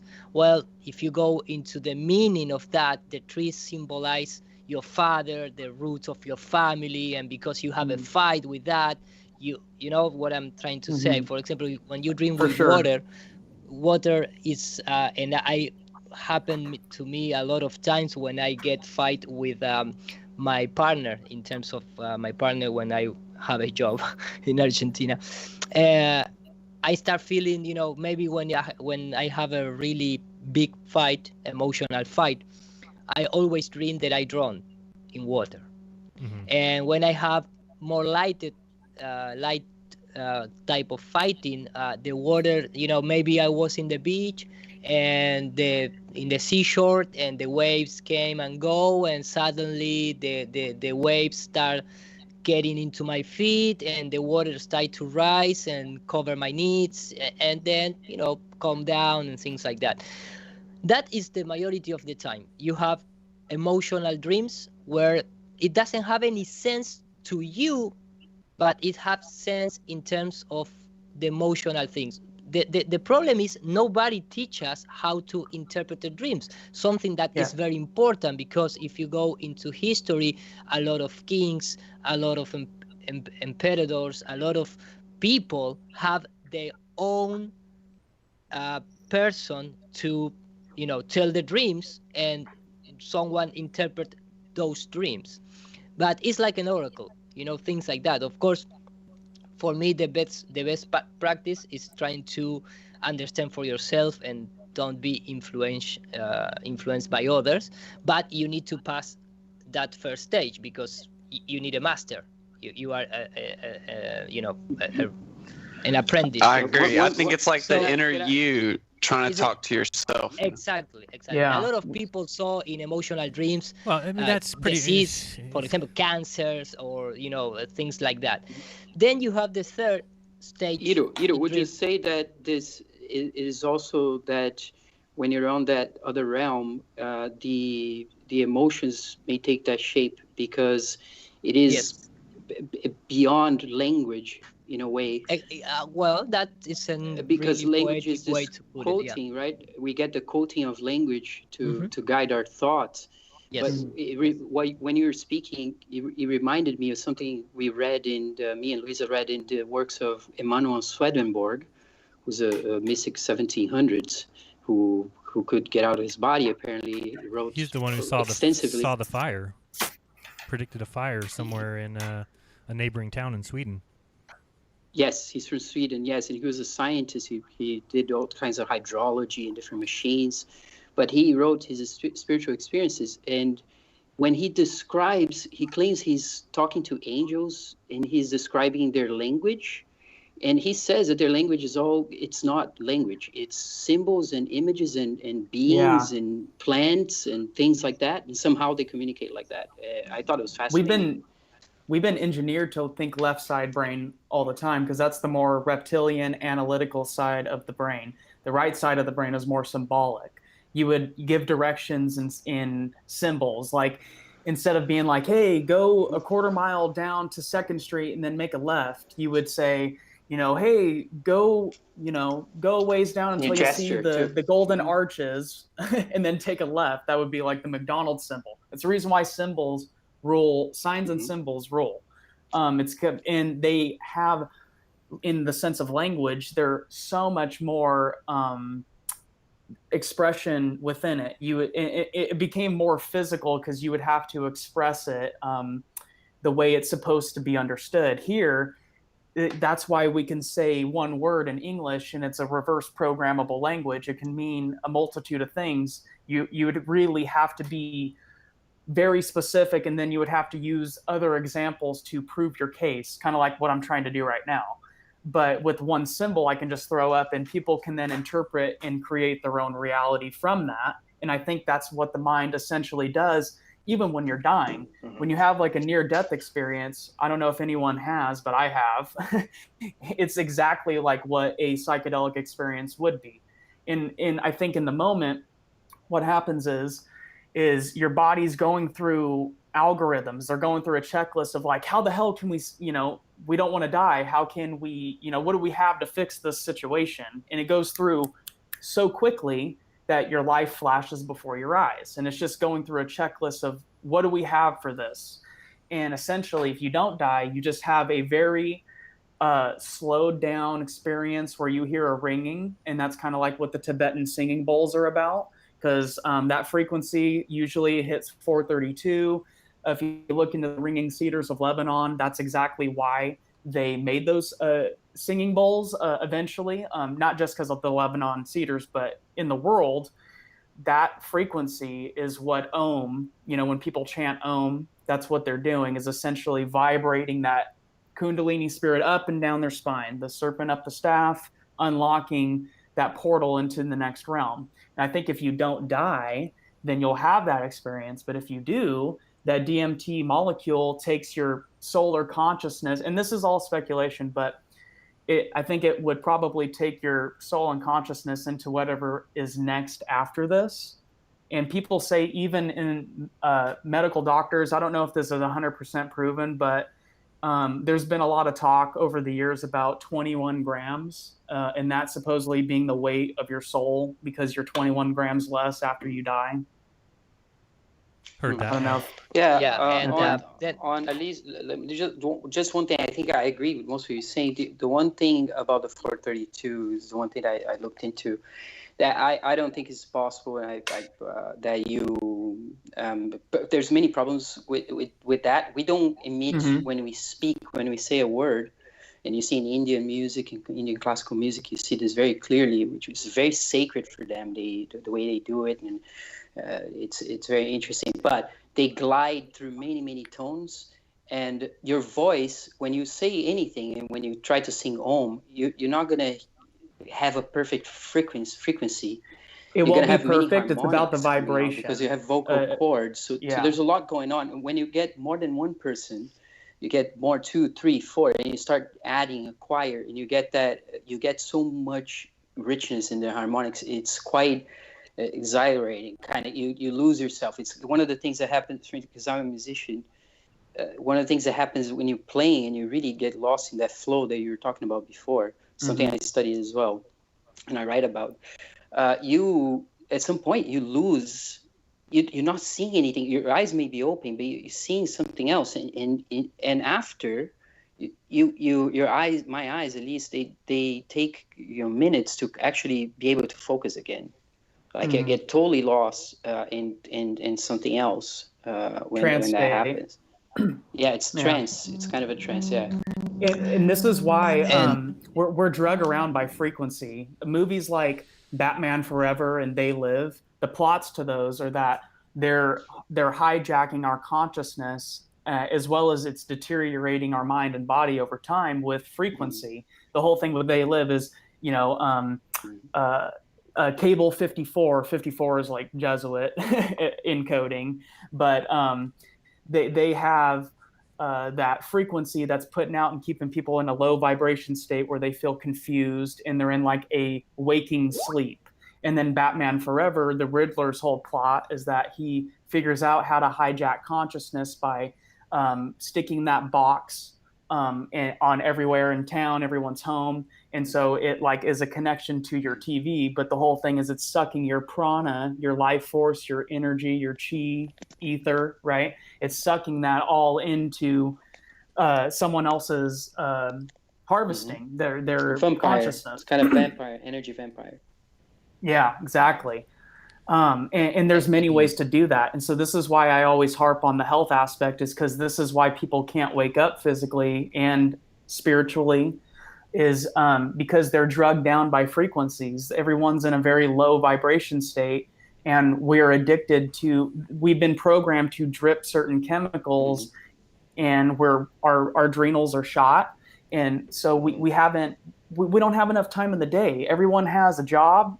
Most families have a two-person working household. There's not enough time to then sit alone with your thoughts for a little bit, and all of what Raja Yoga was how to break Maya, how to break illusion. Yeah, exactly. And coincidentally, this is just a little side note, is that with the whole George Floyd thing, the lady that he worked at that club, and the lady that owned the club her name was Maya Rivera, Maya River. And that's a ISIS ritual there. She was essentially somewhat of the ISIS figure in that, because ISIS is always connected to a river. So I don't want to get on that tangent, but there's always that encoding with crushing Maya. We're in the state of the Kali Yuga where and when you look into like the Kali Yugas, they're talking about this time period right now. And it's essentially same thing as Revelation, where we crush what we know as reality. And it's like the phoenix, rising from the ashes again, Yeah, that's a symbology for sure. That's what the Q movement is. 17 represents Q2. That's a Jesuit thing. Exactly. But hey, real fast, I just want to hear y'all's take on this. Predisposition aside, right? I find it kind of interesting. You know how they invert everything? Well, so it appears that Yeshua was born on September 11th and that he was crucified on 33 AD is the story, right? If you go look into it. And then they start building the towers 33 years before it collapses on September 11th. So it's backwards, right? Yeah, yeah. And so he was crucified. Do you know this little thing? Supposedly Jesus was crucified. And I'm not. By the way, when I say words, I'm saying supposedly and stuff because I don't know for sure, and I'm not being blasphemous towards anyone. But he was apparently crucified between 9 a.m. and 3 p.m., which would be 6 hours. 6 is the number of man. The whole thing with his hold on, I have it here. The whole thing, I guess, when you take either Yeshua or Jesus's name through in pictographs. So when you take it back into pictographs, I guess what it spells out or what it's trying to say in symbology. And let me get this because I don't want to get it wrong, but I'm pretty sure what it says is, oh my God, the hand that destroys the house of the eye. And like I said, you're in between two temples, and the whole thing with the two towers coming down, those were the two pillars, Freemasonic order, Joaquin and Boaz. You have, when you go back into like, what is it called? It's not Tisha B'Av, but in Jewish tragedy specifically with their mysticism, with the Temple of Solomon, the two temples being, destroyed, and they're having to rebuild the third one. That was 9/11 was a mini ritual in that, amongst so many other connections. But yeah, there's always and this right, because thing. then that same year, right, 68, there's the Israeli coin where it clearly looks like a plane going into towers, and they want to rebuild the third temple, when that came out. temple. And that is Donald Trump, the guy who is going to make it, and it's for real, supposedly, right? I mean, that is what is happening today. And I don't know if we want to. I finish my story. Yes, please. Yeah, you're saying so. You're in the intellectual dream and then the emotional dream. And then the third one is the premonition dreams, and I have a few in my life. I have a few related with my family, for example, and I avoid to have like a arm break for my brother. It was like I dreamed something that happened 2 days later, and you recognize in the real events or in the real life, because you have like tiny breadcrumbs along the day when suddenly I saw my brother in the play soccer game, and everything started happening like was in the dream. So I yell him, I don't know if that is the correct word, I scream him like stop, and well, I never going to know if he breaks or not his arm if I didn't do that warning sign. But everything was I was like 13 years old, and I everything happened so exactly like I dreamed. Like I get some scared about don't do it that.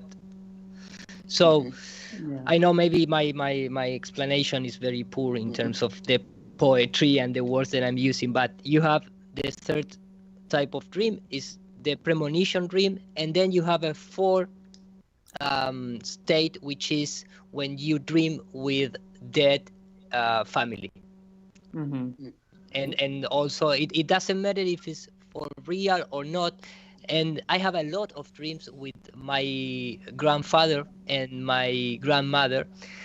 And I remember, well, I am not going to elaborate on that, but I remember that a few times when I woke up was amazing feeling, like you really, but because some of the talks was so vivid and with topics that whole conversations from real life, things that maybe I want happen, things like even I feel sometimes that I cure some trauma that I have with my grandfather.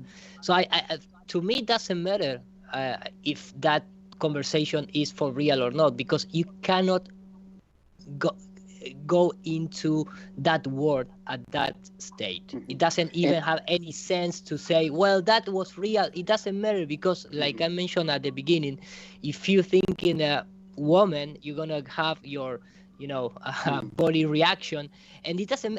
What is real? The people, I think, people get get the confusion with this term. Something could be real, but not necessarily materialistic speaking. Something could be real but not material, and But what is something remarkable as well, in those things, that kind of memory you're talking about, this kind of dream, right? What is remarkable for me is that you will remember this 20 years from now, correct? Yes, at the perfect event. You will not forget those dreams, right? No. There are vivid experience, like when I saw the 9/11. Right. It's that in important to Singapore. you. It's that important to you. So it is. I think that's amazing because I had similar kind of dreams that you remember 20 years later. You know exactly, how it was. Yeah. It's more than on just the same a face memory, though. right? There is dreams you have that you don't remember. So just saying. Yes, there's so many. Yes, that's of what I'm course. saying. The That's majority why of I'm saying those, this. you That's don't why I'm remember. saying it, because why would it I don't be think if everything you- transmits in this material realm that we think everything has to be locked in with the five senses. And it's because there's, like I said, there's too much information. There's light. One of No, the it clearly biggest doesn't. Yeah, that's the whole point. psyops. Go ahead. No, I was saying it clearly doesn't. That's the point is that you're able to Right. dream where you're able to transcend, or I don't know if you want to call it let your guard down or whatever. There's clearly another area where the brain, and I said shut off earlier, let your guard down, your reality filter is eliminated, whatever that is. Filters lift off. Yeah. Yeah, it's just I something think that lifts, that shows you that there is another place that you can go where everything isn't dictated by, like you said, the five senses, what makes sense in this world, what doesn't. Like Iru said, the fact that a tree would appear in a house, in any other setting with your five senses, you would immediately be alarmed as to, wait a second, this does not match anything I've ever seen in reality. In the dream world, that's lifted. That veil is actually lowered. You let your guard down to where that is allowed to exist. Yeah, and that is why I trying to clarify that everything is real. For you, everything is real, but doesn't mean that it's materialistic reality, material reality. Because what is real? What you feel, what you feel. So, because don't forget that when you have, for example, you have a disease, it's produced by your thoughts and your emotions. So if your emotions and your thoughts could make real a cancer inside of your body, or could be real, make an erection in your body, or sadness, or make you feel bad or cry, that is real. The thought and the emotion is real. It's not material. It's not something that you can quantify and show particles carry on the sadness, but it's real. So all things that happen in dreams are reality, but not in terms of something materialistic speaking. I don't know if I express good. And then you have, but based on so what you you're have saying there, would you then say that Mars and Jupiter and these planets, they're real? Then, well, they're programmed and they're programmed in because why not? They are, but they're not. For example, like I said, for example, when people talk about when people talk about like Nikola Tesla received message from Mars, right? Everyone read that. So he says. Yeah. So supposedly, for me, it doesn't have any kind of strange, thing, because we assume that planets are rocks, but maybe planets are consciousness. So he received like a telepathic,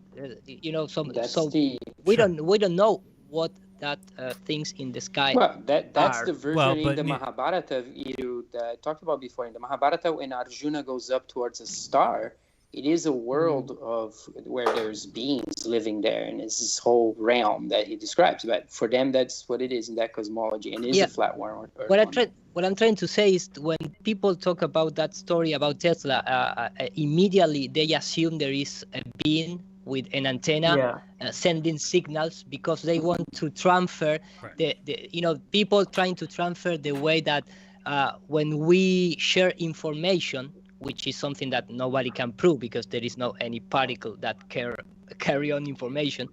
But people assume that for transmitting information you need two antennas and a receiver and and emitter. But consciousness, it's a way to send information to other people. You can feel that when you are really connect with some person. You can feel, you really feel entanglement. Think the same with that things person. at the same Think time. the same thing, exactly. So, With finish the story, because with the astronomical I need alignments, like with Tesla, when he's saying that he got enlightenment from Mars could have been in retrograde or something. It could have been just something as simple as these alignments where energy is at a heightened state, like a full moon. If people don't believe this, like the full moon, go out under that and feel the energy. And without woo-woo aside, the harvest moon, I've talked about that too. The harvest moon is totally tied into, not that it's just in October and all that. There's always a micro macro in the meaning. And what one of the original meanings is that farmers would harvest in the moonlight because the moon is drawing energy up to the top of the plant, and that would be like a tenfold differential in their nutrient density in the crop, because it's all being pulled up. Moon days suck, Mondays suck, and like how the moon has the same amount of days in a month cycle, like how there's the same amount of days in a menstrual cycle. It could totally be tied into the birth cycle, and just that the frequency or the energy, whether it's being put out or taken, specifically with like the moon, is it's always considered like in a negative connotation. It's not a positive one like what the sun would be. The sun, makes everything thrive. It makes everything grow. We rise whenever the sun does. Like your circadian rhythm is linked to the solar cycle in that sense. And well, I don't know if anyone want to comment on that, but the only thing is that at least in the Mahabharata, the moon appears in positive context many times. It doesn't actually have a negative.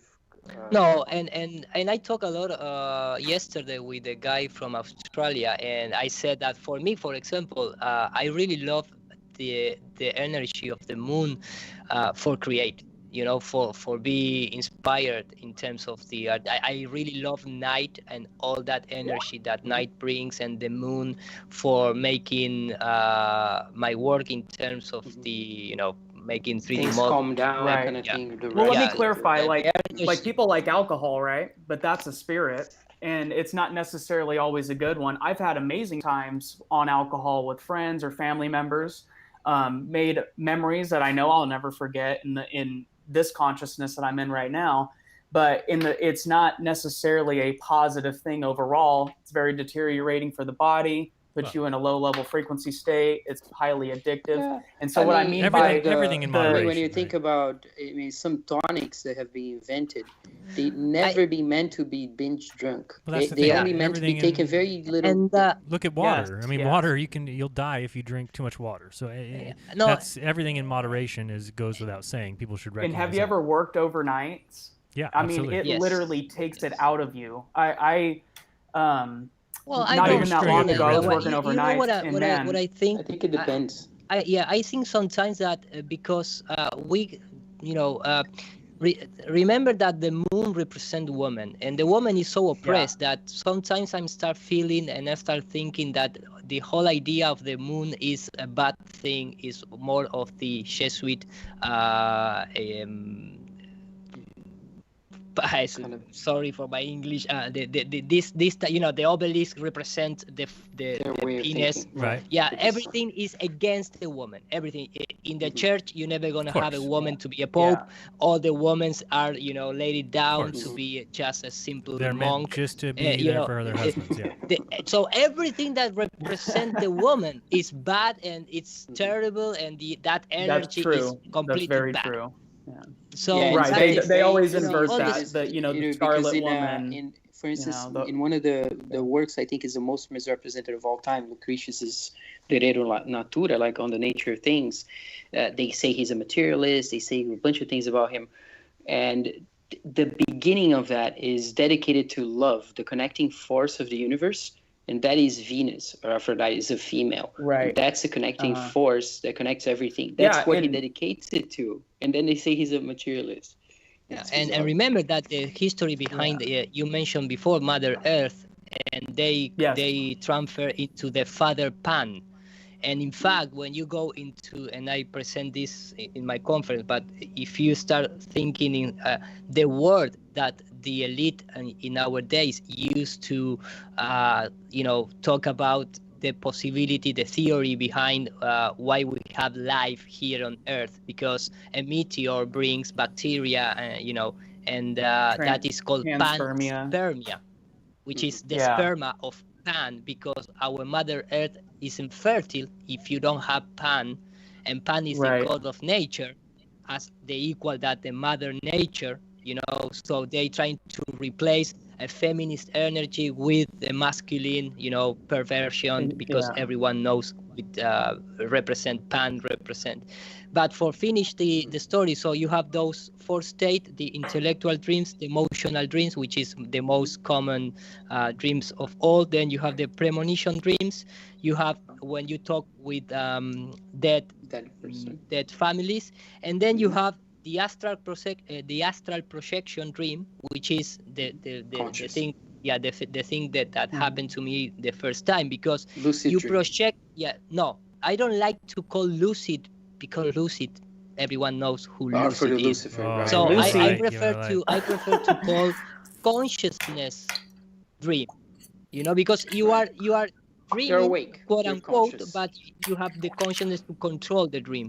So when you have an astral projection, you get out of your body in the same conditions as where you live your physical body. So if you start, if you have a rest on your couch in your living room, when you have the astral projection, you're gonna be there. You're gonna see your body in your bed or in your couch, and you're gonna move in your house, and you can go outside of your house, and you can fly in your city, but everything is interacting in the real world. And then you have the astral projection travel or journey, where you go into complete different place where you leave your body, but you are you have the You're somewhere else. consciousness. Yeah, somewhere else, but Oh my goodness. you have your consciousness, and you control that experience, and you can That happened when I was 16. When I was 16 in the States, and we had been like exhausted from skiing or whatever. And one morning, I was sleeping in the basement. It was snowing. It was in Utah, but I woke up and I was in Brazil. And I was in my room in Brazil. And I was looking around, I was like, I can't believe I'm here. Why am I here? What am I doing here? I started to go desperate. I was like, what the hell am I doing? It looked exactly like my room, everything. And then suddenly it started fogging out, and I was looking at the window. I was in Utah. Yeah, well, I have a few of those dreams, and I have all I pass the 6 states of these dreamings, and also I have a really bad dreams when I felt that someone possessed me, and was really shocked about that. But the thing is, after the first time, I'm start trying to understand what happened, but how to control and how to get back to that state. And that is why I sent this link that Jeran's opened just for a tiny. Well, I put it on I put it in the chat for everybody. Which is the lucid dreams. And why I showed this webpage, and I talk about this a few times in the past, but for me it's one of the best one in terms of first of all, it's free in terms of that you can download it's like in 22 languages or more. You can download it for free, the practice. But the most important thing for me is that you don't need anything else about yourself. You don't need to invoke any avatar. You don't need to ask Jesus or Buddha or Lucifer or whoever to help you to go in that state.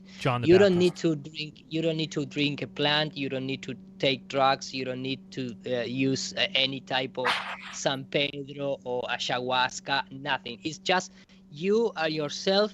It's very easy in terms of the practice is the practice itself, but it's hard to achieve that state.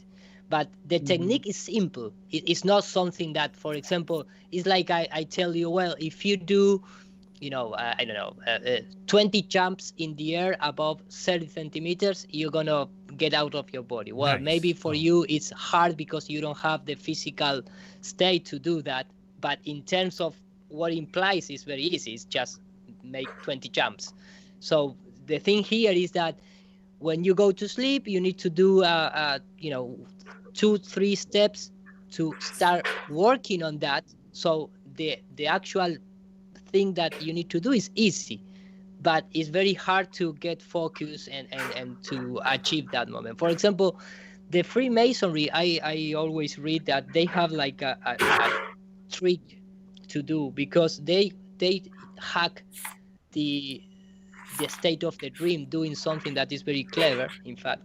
And I practice that and works, which is you need to like between 10 and 15 days, 2 weeks, all the time, like 6 to 8, or even if you want 10 times a day, you just take a moment of 2 minutes and you start look your hands and analyze the scratches, the dirt, the splats, things that call your attention in your hands, and you just see from the palms, you turn around and you touch it, but you by yourself alone completely focus in your hand. And after those 2 minutes of see your hands, you ask yourself, I'm a dream? And you respond yourself, and you respond, of course, no, I am not dreaming. So you do that like 10 times a day, and because you are pre-programming yourself, it's going to happen, what is going to happen is that when you go to sleep some of those days, in your dream, you're going to see your hands and you're going to repeat the same question, but immediately you're going to respond yourself, yes, I'm dreaming. And then something very strange happened, because when you realize that you are dreaming, everything turns like crazy, because you start like have a really nice emotion. And because if you are an emotional guy, you lose connection. It's like, for example, everyone who plays who play a musical instrument. For example, I remember when I learned my first pentatonic scale. When I start, shamming on some kind of back track of blues, if you feel the music, everything goes with the flow. But when you start thinking to see yourself from outside playing that song and say, "Ooh, I can play this scale," you fail, because you transform the flow of feeling in the flow of thinking, and think is more slow than feel. So in the state of the dream, you must be. You cannot be like a child saying to yourself, "Oh, I'm doing it. I have consciousness in this dream," because you're going to wake up. And that is something that's going to happen to you the first time, because we are all of us are like a child in the first things that we practice, and something get nice. But with the practice, you're going to start to control your dreams, and that's very nice. And for finish, I also paste this link in the chat section, which is a really good movie in terms of talking about the Tibetan books of the dead, and how the reincarnation and how you reborn, or you select to be again in this world, and things like that, which is called Enter the Void. That is the name of the movie. For me, it's very interesting. I don't agree 100%, but if you want to have like a notion about what could be or why we are again in this state of reincarnation, it's very interesting, at least to take a look and analyze that movie, because it's very impressive. A lot of the time, whenever I'm, it's literally on the same lines as what you just said. is when you're trying to help someone slow their thoughts down, because we're on sensory overload, we're programmed to be that way. One way of thinking about it that could help someone get out of their own way is to have them think about their thoughts as being a river. And your thoughts are the river, and the river is flowing. And thoughts, they just keep flowing. They never really stop. And so as you're sitting on, the river bank, you're looking out at the river, and if every time a ripple happened in the water, which would be a thought, and you just jumped at every ripple, that you'd be just jumping in the water the whole time. So instead, you essentially you focus back in on your breath, your pranayama, which means to either let go or to contain. It's to let flow or to contain, to use the energy. So you're allowing it to just keep floating by. And then if another ripple happens, you just keep floating by. So it just allows you to assess your thoughts so that you just don't jump on every single one that you have. And I think on the same lines of that, you were talking about how one way of being conscious or conscious in that dream state would be to look at your hands, right? Same thing as kind of like Inception, the movie, is how he has that little spinning thing to allow him to know what realm he's in, whether he's in the dream state realm or if he's in what he would call, material reality. That's why shamans have had beads. It's for grounding. There's many ways to ground too, but it's to allow you, if you were on a shaman, if you were doing a journey, if you're going and you were getting put through a psychedelic journey by a shaman, induced by a multitude of things. It doesn't mean always taking something that is a psychedelic. You produce it. So one way is to do it is you can go into a sweat lodge. You can go to a sweat lodge, and you have to do some prep work before you get in there, or else you're going to essentially be fighting yourself the whole time, because we have demons inside ourselves, whether it's your memories, your traumas from things that have happened to you, or like I said, what's in your gut. Your gut is where like 90% of your neurons are built. And so if your gut's thrown off, you're not even going to think clearly. And so there's a whole process to how to get shaman through breaking Maya, the illusion, so that you can understand, you can live here to the fullest. It's like you're reborn again, so that in this realm, you can learn what you need to learn so that you don't have to necessarily come back to this realm. So you can kind of level up in that bardo. And some people think it's the archons that trick you back into this matrix system, and the light, they trick you back into the light, which is, like a vagina opening up, you coming back out as a baby. And there's many references in mystic texts. There's also some in like pop culture or cinematography.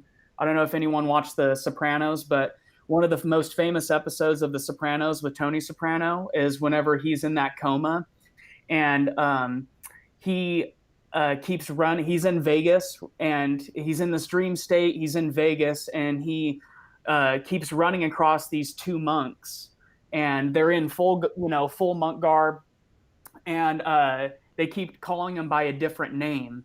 And he's like super confused, and for some reason, he's that guy. He thinks, he's like, I have this briefcase, and it's for whatever reason, it's this other guy's, but I'm not that guy. And he keeps telling these monks that.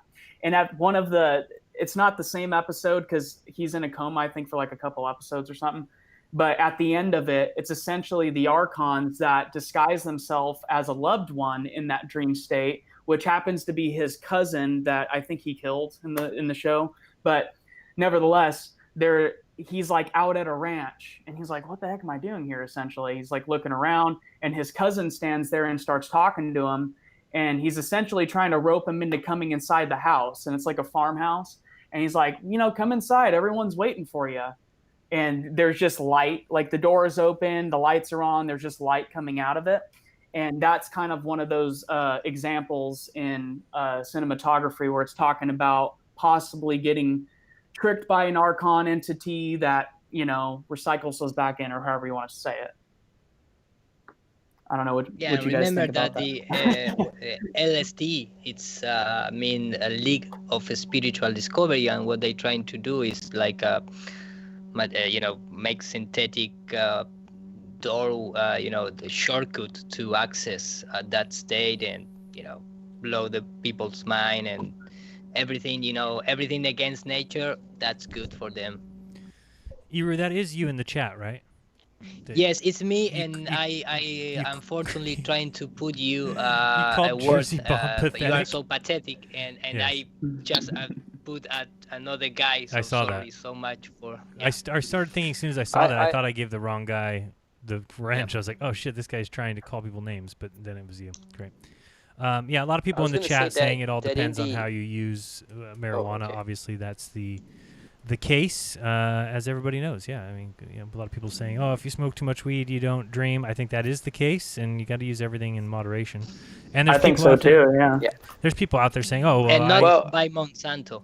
No, you got to get. I was gonna say that as far as the stories from why people reincarnate that I know from the Brazilian literature and a bunch of other stuff that I read, what the accounts seem to indicate is that people prepare to come back for different reasons for people that they love. They are bound by bonds of love. Essentially, you come to help someone out or to be there for somebody.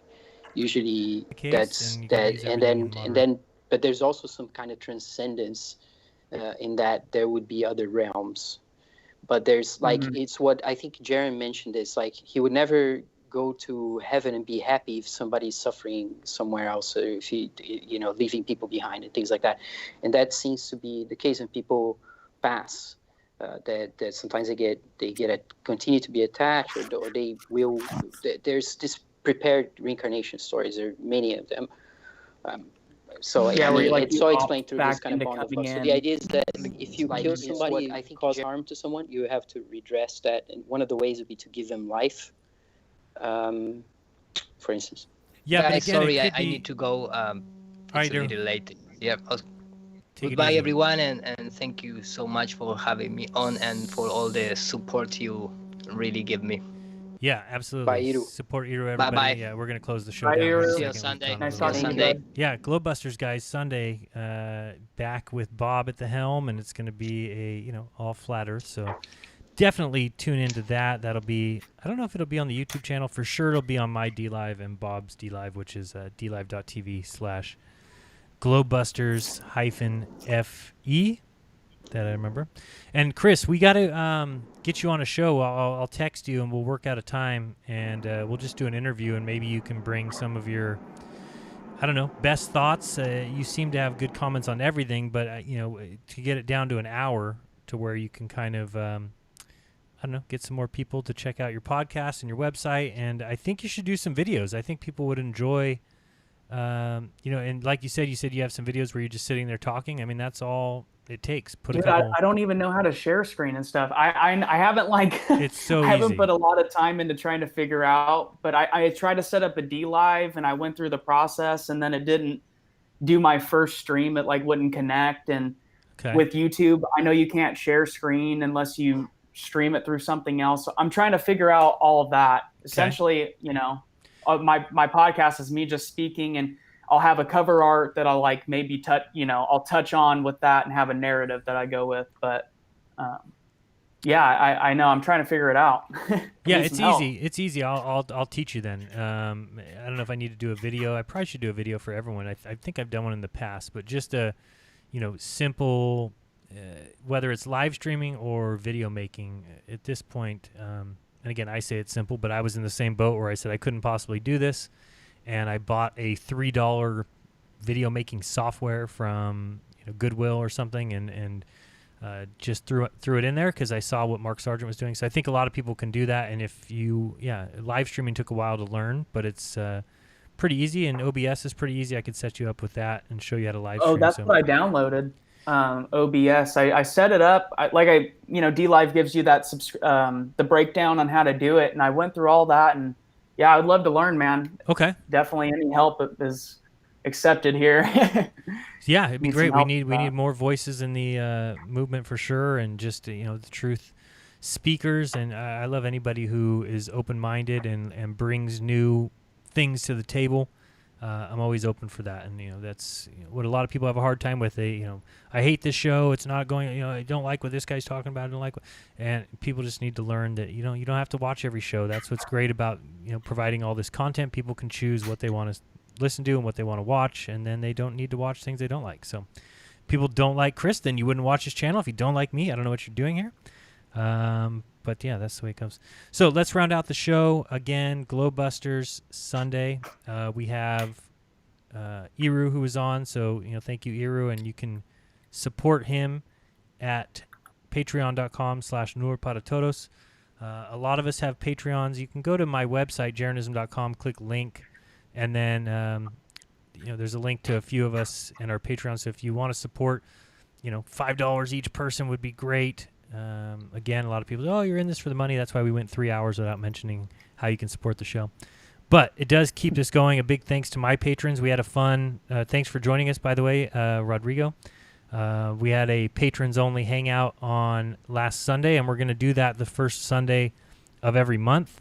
And it was a lot of fun. So thank you, everyone who joined. And that is available on my website now. So people who are patrons, you just go in there, sign in, hit patrons on the menu, and you'll be, there's a button for patron-only content, and you'll be able to catch that. So it was fun having everybody on. My Patreon, of course, is patreon.com/jeranism.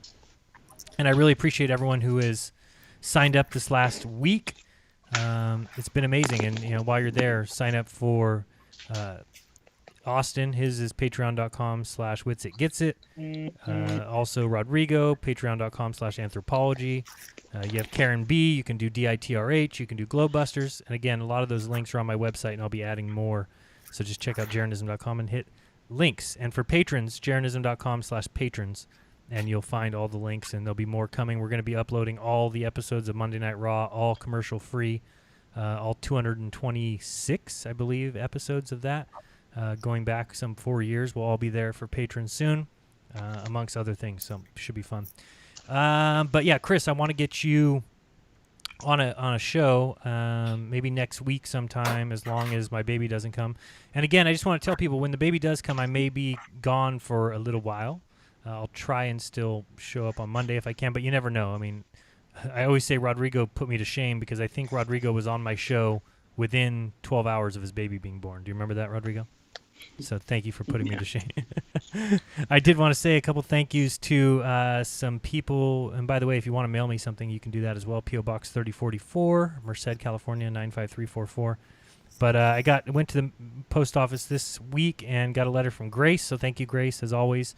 And anybody who wants to get some of her art, which we've showed before, she does some great artwork. That's how you can get the Jesuit shirt and some other stuff. She is at tinyurl.com/little dancing bear. I didn't see her in the chat today, so maybe she's got something going on. I think she's got some schooling or something. Thank you to my patron Jeremy for some baby gifts. I got some amazing baby gifts. He's amazing. He's always been amazing. He takes me out to lunch when we have Flat Earth conferences, so he's awesome. A lot of people know Jeremy. My patron Todd sent me a baby bath, which was, I don't know, serendipitous or whatever you want to call it. It was like the one thing we hadn't bought yet, and then we get in the mail a baby bath. So unbelievable, the chances of that happening. Thank you, Cindy, for the letter about the show that I talked about earlier. And Mike sent me 2 masks. What is with people sending me masks? I think it's a joke. I don't know if it's some sort of... I think it's a going joke with people. I don't even know where they're getting this information. I guess just me saying over and over again, please stop sending me masks, cause people to think it's funny to mail me masks. And sometimes they don't even write anything. They just send me... He sent me 2. They're in little packages that say free smile on them. I don't know. Mike, don't send me any more masks, man. I don't want them. Anyway, but thank you to everybody. It's been fun. And again, so Chris, tell everybody real quick where they can find you. I guess say it one more time, where your website, how they can listen to you, and then you and I can work together. I'll show you how to live stream, and then you can start doing it. So go ahead and tell people. I appreciate that so much, Sharon.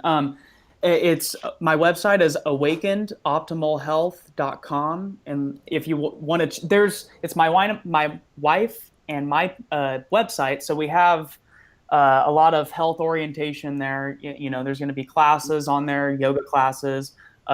nutritional guidance in the sense of a reduction, not trying to add in a bunch of things. But the podcast, if you're really interested in that, you can go to The Conduit, which is the member section of the Third Eye Live podcast. And I'm trying to figure out how to get people on there. Jaren's going to help me with that. And that would be so cool, dude. I appreciate that. Absolutely. Otherwise, if you want to just message me, I don't post any of the stuff that I talk about in the sense of conspiracy or esotericism, any of that, on my Instagram. But if you do want to just message me on there, a little DM, it's Chris Wayne 92. And otherwise, thank you guys for having me on. I really appreciate it. It's definitely been a long time coming in the sense that, you know, I've listened to you guys for so long, and it's just very, you know, surreal to be on the show with you guys. So thank you for having me on. Well, it's awesome. It's what we're here for. Yeah, you felt the right moment, right? You felt the synchronicity. Yeah. Yeah, definitely. I know that, dude, so many synchronicities going on. And I kept it to 2, so it didn't seem ridiculous. All right. Well, thanks for coming on. And like I said, I'll reach out to you and text, and we'll figure out a time maybe next week that we can come on and do an hour show. And then also somehow I'll show you how to live stream, whether I share my screen or something. Man. Yeah. All right. Sounds good. Thanks, Chris. Awesome. Thank you. Yeah. Take care, everyone. Take it easy. All right. So that was Cheers. Chris. If people want to follow him, please do so. And I'll have him on my channel. And I'm also going to show him how to live stream. And he'll start doing some live streams if anybody else wants to do something like that. The great thing is you can join, call Monday nights. We do a lot of shows where the Thursday show, the second half of the show that I do with Dearth and Stein, we let people call in. So a lot of people have been joining that way and getting in contact with us that way. Become a patron and join us in the patron-only hangouts. There's lots of options. Is Austin still here? Or did he leave? Yeah, I'm here. Oh, thank you. I'm here. What's up, bro? What's new with you? Yeah, thank you. It's real. I like it. I will show it real quick. But go ahead. Tell people what's going on with you. Well, as you can see, I'm stepping up my meme game. I like it. Yeah, I don't know.